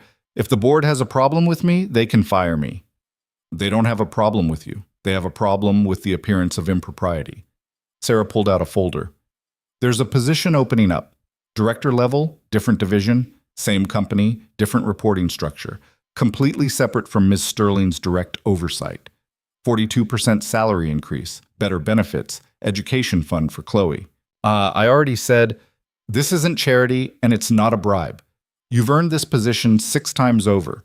Your logistics optimization saved the company $3 million last quarter alone. Your team efficiency numbers are the highest in the region. You're objectively the best person for this job." She pushed the folder across the desk. "Take it home. Think about it. Talk to your daughter. Talk to Vivian if you want. Just actually consider it instead of reflexively saying no because you're afraid of looking like you're taking advantage." Ethan picked up the folder. "When do you need an answer?" "After the holidays, January 15th. That gives you time to actually think instead of react." That Saturday, Ethan brought the folder to the library. Didn't mention it at first, just watched Chloe explain Mars terraforming to Vivian with the kind of enthusiasm that suggested she was already planning her future career as an astronaut. "The hardest part is the atmosphere," Chloe was saying. "Mars doesn't have enough atmospheric pressure. You'd need to import gases or use the ice caps to create steam or find some way to make the planet hold on to air. It's complicated." "How would you do it?" Vivian asked. "I'd start with greenhouse gases. Make it warmer first. Then introduce bacteria that can survive in extreme conditions. Let them start converting the soil. It would take like 100 years, but it's possible." "You've really thought about this." "I think about it all the time. When I'm a scientist, I'm going to work on Mars colonization. Someone has to figure it out." Vivian smiled. "I have no doubt you will." At Mario's, while Chloe was in the bathroom, Ethan showed Vivian the folder. "I got offered a promotion." She looked up from her pizza. "That's great. It's in a different division. They're trying to separate us. Make it look less like favoritism." "Is that what you think this is? Favoritism?" "I don't know what to think anymore. I've spent 4 months saying no to everything because I didn't want it to look like I was using you. But Sarah's right. I've earned this. The numbers don't lie." Vivian looked at the folder but didn't open it. "What do you want to do?" "I want to provide better for Chloe. Want to put money away for college, fix the car, maybe move to a place with a yard." He paused. "But I don't want to take it if it's going to cause problems for you." "Ethan, you can't live your life based on what might cause problems for me. That's not friendship. That's sacrifice." "What?" Isn't that what you've been doing? Showing up every Saturday, coming to science fairs, dealing with gossip and cameras and people judging every move you make? That's different. I'm doing that because I want to. Because you and Chloe make me feel human again. Because for the first time in years, I have something in my life that's real instead of transactional. Chloe came back from the bathroom. What are we talking about? Daddy got offered a new job, Vivian said. Is it a good job? It's a very good job, Ethan said. Does it pay more money? A lot more money. Chloe considered this. Then you should take it. We could use more money. The car makes that weird noise, and you said we couldn't fix it yet. It's not that simple, baby girl. Why not? If it's a good job and you earned it and it pays more money, that seems simple to me. Vivian laughed. She has a point. She always has a point. Doesn't mean the world works the way it should. Maybe it should, though. Chloe took a bite of pizza. Ms. Rodriguez says we should stop making things complicated when they're actually simple. People just add drama because they're scared of being happy. Ethan stared at his daughter. How old are you again? 7. But very wise for my age. Ms. Rodriguez says so. Ms. Rodriguez says a lot of things. Because she's right about a lot of things. That night, after Chloe was asleep, Ethan sat on his small balcony that overlooked the parking lot and thought about happiness versus fear. His phone rang.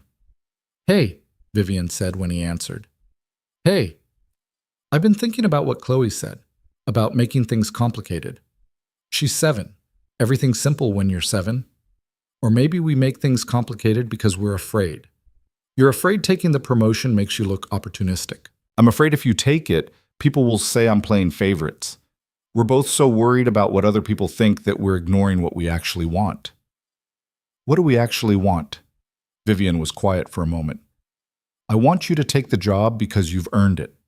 I want to keep coming to the library on Saturdays. I want Chloe to teach me about Mars and volcanoes and whatever else she's obsessed with next month.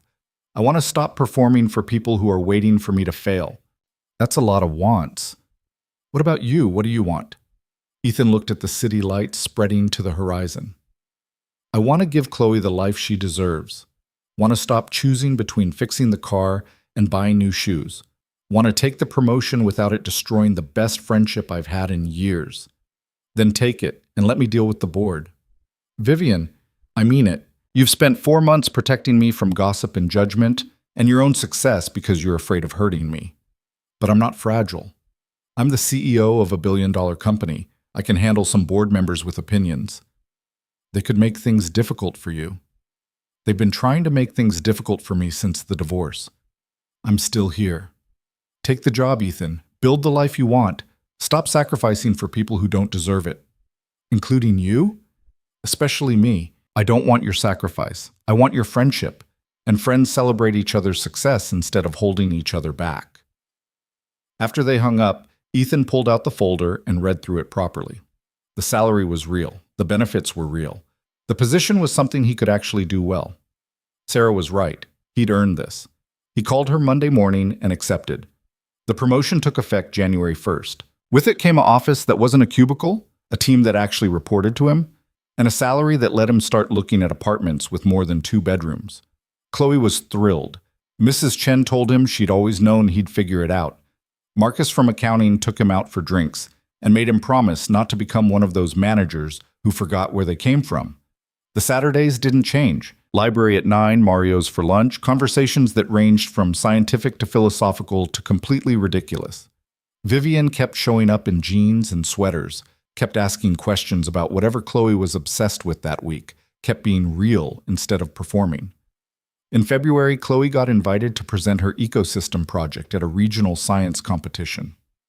Vivian took time off from a board meeting to attend, sat in a high school auditorium with 200 other people, and watched a 7-year-old explain nitrogen cycles with the confidence of someone 3 times her age. Chloe placed second, cried because she didn't win. Vivian told her that second place meant she'd identified what to improve for next time, and that learning from near success was more valuable than easy victory. Where did you learn that? Ethan asked her afterward. From you. You told me the same thing the night of the gala. That being hurt wasn't the same as being defeated. I said that? You did. Changed everything for me. In March, Ethan moved into a 3-bedroom apartment with a small balcony that actually had a view of something other than the parking lot. Chloe got her own bathroom, which she declared the most important thing that had ever happened to her. Vivian helped them move, showed up in actual moving clothes and carried boxes like she'd done it before. "You don't have to do this," Ethan said when he found her hauling Chloe's book collection up 3 flights of stairs. "I know, but that's what family does. We're not—" He stopped. "Are we?" Vivian set down the box. "Ethan, I've spent more Saturday mornings with you and Chloe in the last 6 months than I spent with my ex-husband in 3 years of marriage. I know Chloe's favorite foods, her science fair schedule, her teacher's name, and exactly how she likes her pancakes. If that's not family, I don't know what is. Family's usually more complicated than library visits and pizza. Maybe it shouldn't be. Maybe family should be exactly that simple. People who show up and stay." That night, after everything was moved and Chloe was asleep in her new room, Vivian stayed for tea in Ethan's new kitchen that actually had counter space. They sat on his new couch that didn't have duct tape holding the cushions together and talked about nothing important. "Can I ask you something?" Vivian said eventually. "Always." "Why did you say no that night at the gala when I asked you to kiss me?" Ethan thought about it. "Because you weren't asking me to kiss you. You were asking me to be part of your performance. And I knew if I said yes, that's all we'd ever be. 2 people performing for an audience instead of being real with each other." "You were right. Usually am. Chloe gets it from me." Vivian laughed. "She definitely gets it from you." She paused. "I never thanked you properly for that night, for refusing to give me what I thought I wanted and giving me what I actually needed instead." "What did you need?" "Someone who saw me. Not the CEO, not the billionaire, not the woman with the humiliating divorce, just me.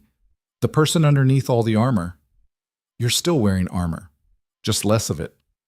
Working on it. Turns out decades of emotional self-protection doesn't disappear overnight. Take your time. We're not going anywhere." Vivian looked at him carefully. "Promise?" "Promise." In April, the board called Vivian in for a review. They'd been circling for months, looking for weaknesses, trying to find proof that her personal relationships were affecting her professional judgment. They had questions about the promotion she'd offered Ethan that he'd turned down. Questions about the director position he'd eventually accepted. Questions about whether her friendship with an employee constituted a conflict of interest. Vivian came to Saturday Library late that week, and Ethan could see the strain around her eyes. "They're pushing for an investigation," she said, while Chloe was absorbed in a book about oceanography.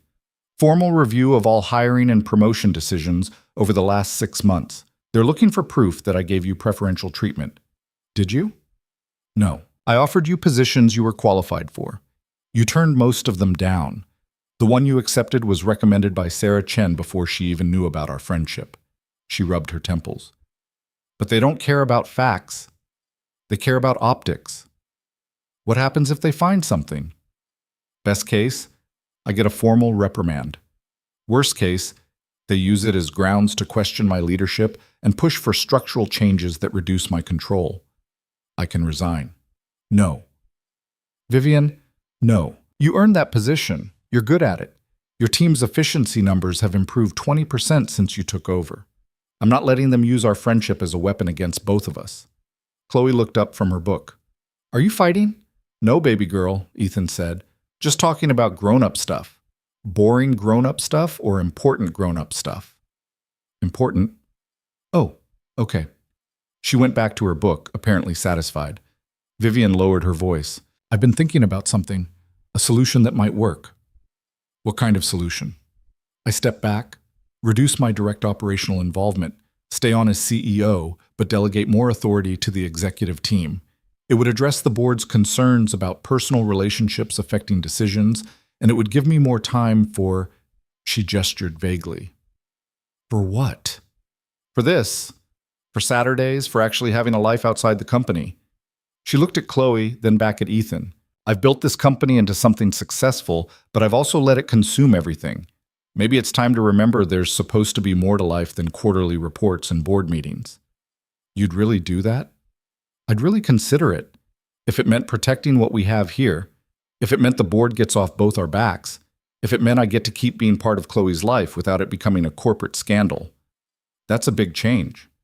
All the good ones are. The investigation took 6 weeks. 6 weeks of auditors reviewing every decision Vivian had made, every promotion she'd approved, every salary increase she'd authorized.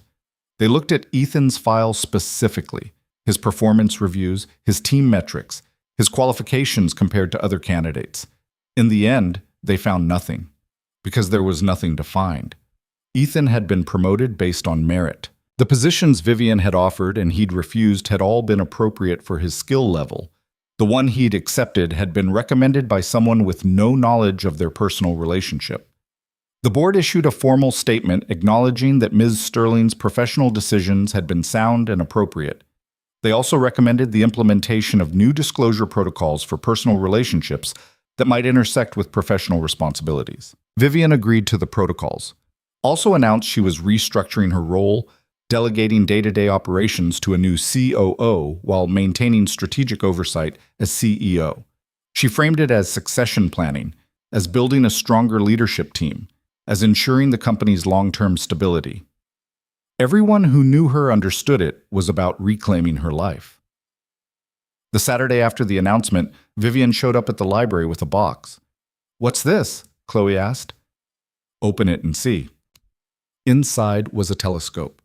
Not an expensive one. Vivian had learned that expensive gifts made Ethan uncomfortable, but a good one. The kind an 8-year-old learning about space would actually use. Chloe's eyes went wide. "Is this for me?" "It's for you. I thought if you're going to colonize Mars someday, you should probably be able to see it first." Chloe threw her arms around Vivian with such force she nearly knocked her over. "Thank you, thank you, thank you. This is the best present anyone's ever given me." "Better than the volcano book?" "Way better. Can we use it tonight? Daddy, can we use it tonight?" "If it's clear," Ethan said, "but you have to thank Vivian properly first." Chloe pulled back. "Thank you, Vivian. This is amazing. You're amazing. I love you." The words hung in the air for a second. Chloe said, "I love you" easily, freely, to anyone who showed her kindness, but this felt different, more weighted. Vivian's eyes were bright. "I love you too, Chloe. So much." "Good. Because you're family, and family loves each other. That's the rule." That night, the three of them went up to Ethan's new balcony with the telescope. The city lights made it hard to see much, but they found Mars, a tiny red dot among thousands of others. Chloe spent 20 minutes staring at it, already planning her future research. "It looks so small," she said. "It's actually pretty big," Vivian said, just far away. "Well, when I'm grown up and I'm a scientist on Mars, will you guys come visit me?" Ethan smiled. "That's a long way to travel for a visit." "But you'd do it, right? Because we're family." "Yeah, baby girl, we'd do it." Chloe looked at Vivian. "You too?" "Definitely me too, though I'd probably need help with the space travel math. I'm better at quarterly reports than orbital mechanics." "That's okay, I'll teach you. I'm a good teacher." "The best." After Chloe went to bed, Ethan and Vivian stayed on the balcony. The city stretched out below them, millions of lights representing millions of lives, all of them intersecting in ways no one could predict or control. "I've been thinking," Vivian said, "about what happens next. With us." "What do you mean?" "I mean we've spent 8 months building this friendship. 8 months of Saturdays and pizza and science fairs. 8 months of being there for each other. And I've been so focused on not making it complicated that I haven't let myself ask if maybe it should be." Ethan's heart rate picked up. "Vivian, I'm not asking you to kiss me this time. I'm not asking you to perform or pretend or do anything you don't want to do." She turned to face him. "I'm asking if you've ever thought about whether this could be more than friendship. Because I have. I've thought about it a lot. You're Vivian Sterling. You're a billionaire CEO. I'm a divorced single dad who drives a Honda and eats pizza 3 times a week. And that's insane. Our worlds don't match. They don't even overlap except for Saturday mornings." "Our worlds don't match," Vivian agreed. "But we do. You and me and Chloe. We match. We fit. And I know it's complicated and messy and everyone would have opinions, but I'm tired of living my life based on what other people think." She paused. That night at the gala, you told me I was too valuable to reduce myself to a performance for people who didn't deserve my energy. I'm trying to take your advice. Stop performing. Start living. What does that mean? It means I want to see where this goes. Not for the board, not for appearances, not for anyone except us. I want to find out if what we have could become something more. Ethan looked at her, really looked at her. Not the CEO, not the billionaire, just Vivian. The woman who showed up every Saturday without fail. Who'd helped his daughter study for science tests. Who'd sat in his cramped apartment with a sick kid and terrible DVDs and been genuinely happy. Who'd fought her board and restructured her entire professional life to protect what they'd built. I think about it too, he admitted. More than I should. But Vivian, I need to be sure. Chloe's already attached to you. If this doesn't work, if we try and fail, she's the one who gets hurt. Then we don't fail. We work at it. We communicate. We build something real instead of perfect. She stepped closer. I'm not asking for perfect, Ethan. Perfect is what failed the first time. I'm asking for real, for honest, for whatever this becomes when we stop being afraid of it. And if it's still scary, then we're scared together. Isn't that what you told me families do? Show up and stay. Ethan thought about Chloe asleep in her room, clutching her telescope. Thought about the woman standing in front of him who'd learned to be human again through Saturday mornings and volcano books. Thought about all the reasons this was complicated and messy and potentially disastrous. Then he thought about what Chloe had said about making things complicated when they were actually simple. Okay, he said. Okay? Let's try. Let's see what this becomes when we stop being afraid of it. Vivian smiled, the real smile, the one that reached her eyes and made her look years younger. Yeah? Yeah, but we go slow. For Chloe, we figure out how to do this right. Slow is good. I don't know how to do this anyway. Haven't dated since the divorce. I haven't dated since my wife died. We're both terrible at this. Then we'll be terrible together. Ethan laughed. Then, because it felt right and true and like something that should have happened months ago, he kissed her. Not for performance, not for an audience, just because he wanted to and she wanted him to, and for once in both their lives, that was enough. When they pulled apart, Vivian was smiling. Worth the wait? Definitely worth the wait. They told Chloe 2 weeks later over pancakes at their apartment. She took the news with the kind of enthusiasm that suggested she'd been expecting it for months. Finally, I thought you guys would never figure it out. You knew? Ethan asked. Everyone knew, Daddy. You look at her like she's the best science book ever written, and she looks at you like you invented volcanoes. It was super obvious. When did you get so smart? I was born smart. You just keep forgetting. Vivian laughed.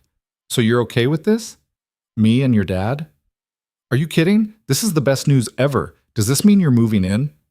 Whoa, Ethan said. Nobody's moving anywhere yet. We're taking this slow. Slow is boring. You should get married and live together, and we should get a dog. One thing at a time, baby girl. Fine, but I'm voting for the dog. The next months unfolded slowly. They kept the Saturdays sacred. Library, pizza, time with just the three of them.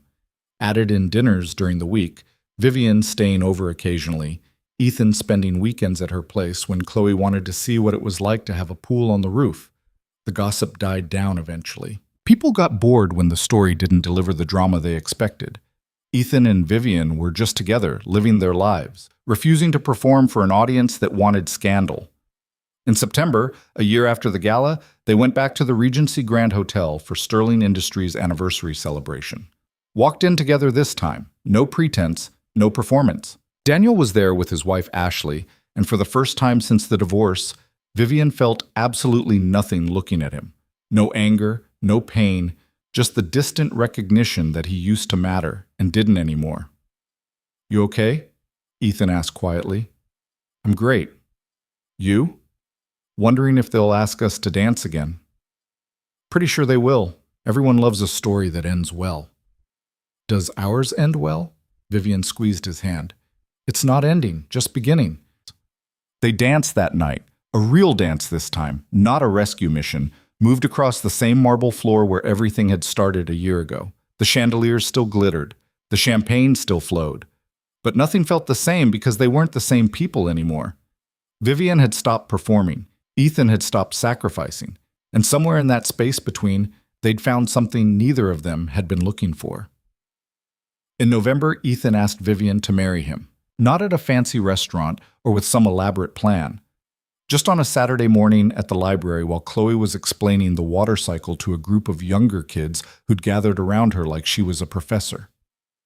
"Marry me," he said quietly. Vivian looked up from the book she'd been reading. "What?" "Marry me. Make this official. Build a life with me and Chloe. Be family legally instead of just actually." "You're serious?" "Completely. I know it's fast, I know it's complicated, but I also know I want to wake up next to you every morning and go to sleep next to you every night. I know Chloe wants a mom who actually shows up. I know you make us both better just by being around. So marry me." Vivian's eyes filled with tears. "That's the least romantic proposal I've ever heard. Want me to try again with flowers and a ring and a speech?" "No, this is perfect. You're perfect. Yes." "Yeah? Yeah, I'll marry you." They got married at Mario's. Not legally, that happened at City Hall 2 weeks later with Chloe as their witness, but the celebration was at Mario's because that's where Ethan had proposed to Chloe's mom 15 years ago, and that's where their family had been built one Saturday at a time. Mario catered. Mrs. Chen cried. Marcus gave a speech about how he'd known Ethan would figure it out eventually. Chloe wore a dress she'd picked out herself and gave her own speech about how her dad and Vivian were proof that smart people could also be good at feelings. Sarah Chen from work showed up with a card from the entire operations team. A few board members sent gifts, probably more out of politics than genuine goodwill, but Vivian didn't care. This wasn't for them. This was for the people who mattered. Daniel sent nothing, which was the best gift he could have given. That night, after everyone had gone home, and Chloe was asleep in her room at Vivian's penthouse, because they'd decided to merge households slowly, starting with weekends, Ethan and Vivian sat on the rooftop balcony and looked at the city. "You think we're crazy?" Vivian asked. "Probably. Most good things are a little crazy. I never thought I'd get here. After the divorce, after the humiliation, I thought I'd just be alone, build a career and pretend it was enough. And now? Now I have you, and Chloe, and Saturday mornings, and a life that feels real instead of performed." She leaned against him. "Thank you for refusing to kiss me that night." Ethan laughed. "That's a weird thing to thank me for." "It's the truth. If you'd kissed me, I would have just kept performing, kept pretending, never learned how to be real again." She looked up at him. "You saved me by saying no. You saved yourself. I just gave you space to do it. We saved each other then." "Yeah, I think we did." They sat in comfortable silence, watching the city lights blur into the distance. Somewhere below, millions of people were living their lives, making choices, building connections, trying to figure out how to be human in a world that often felt inhuman. And on a rooftop in Riverstone City, a 31-year-old billionaire and a 33-year-old single dad who wasn't single anymore had figured out something important. That healing wasn't about being perfect, and love wasn't about performance, and family wasn't defined by blood or tradition, but by who showed up when it mattered. The next Saturday, they went to the library like always. Chloe had moved on from Mars colonization to deep-sea exploration, had a stack of books about submersibles and pressure systems and bioluminescent fish. She explained it all to Ethan and Vivian with the same enthusiasm she brought to everything, already planning her future research career. "When I'm a scientist," she said, "I'm going to study both space and ocean, because they're both about exploring places humans aren't supposed to go." "That's ambitious," Vivian said. Rodriguez says ambitious is good. She says women should take up space and not apologize for it. Ms. Rodriguez is very wise. "I know. I told you that like 100 times." They went to Mario's for lunch, sat in the same booth they always did, ordered the same pizza. Mario brought it with a smile and said, "Beautiful family," like he'd been saying for months. This time all three of them agreed, because that's exactly what they were. Not perfect, not simple, not the kind of family anyone would have predicted a year ago, but real, honest, built on Saturday mornings and volcano books and the courage it took to stop performing and start living. Ethan looked at his daughter explaining pressure systems with wild hand gestures, looked at his wife, listening with genuine interest and asking follow-up questions. Looked at the pizza and the ripped vinyl seats and the grease-stained menus that had been part of more important moments in his life than any fancy restaurant ever could be. And he realized something he should have known all along. This was it. This was the life worth living, not the one that looked good on paper or impressed other people or followed the rules everyone said you were supposed to follow. The one that felt true. The one where broken people found each other and built something whole. The one where saying no to a kiss became saying yes to everything that mattered. Vivian caught him staring and smiled. "What are you thinking about?" "That I'm glad you asked me to dance." "I'm glad you said yes, even though you wouldn't kiss me. Especially because I wouldn't kiss you." Chloe looked up from her pizza. "Are you guys being weird and romantic again?" "Little bit," Ethan admitted. "Okay, just keep it to a minimum. We're in public." "Yes, ma'am." They finished their pizza, went home to Vivian's place this week, Ethan's next week, slowly building a rhythm that worked for all of them. Put Chloe to bed after she'd looked at Mars through her telescope and declared it still tiny but less tiny than before. And later, in the quiet dark with the city humming below them, Ethan and Vivian held each other and knew with absolute certainty that they'd found what most people spent their whole lives searching for. Not perfection, not ease, but truth. And in the end, truth was enough, more than enough. It was everything.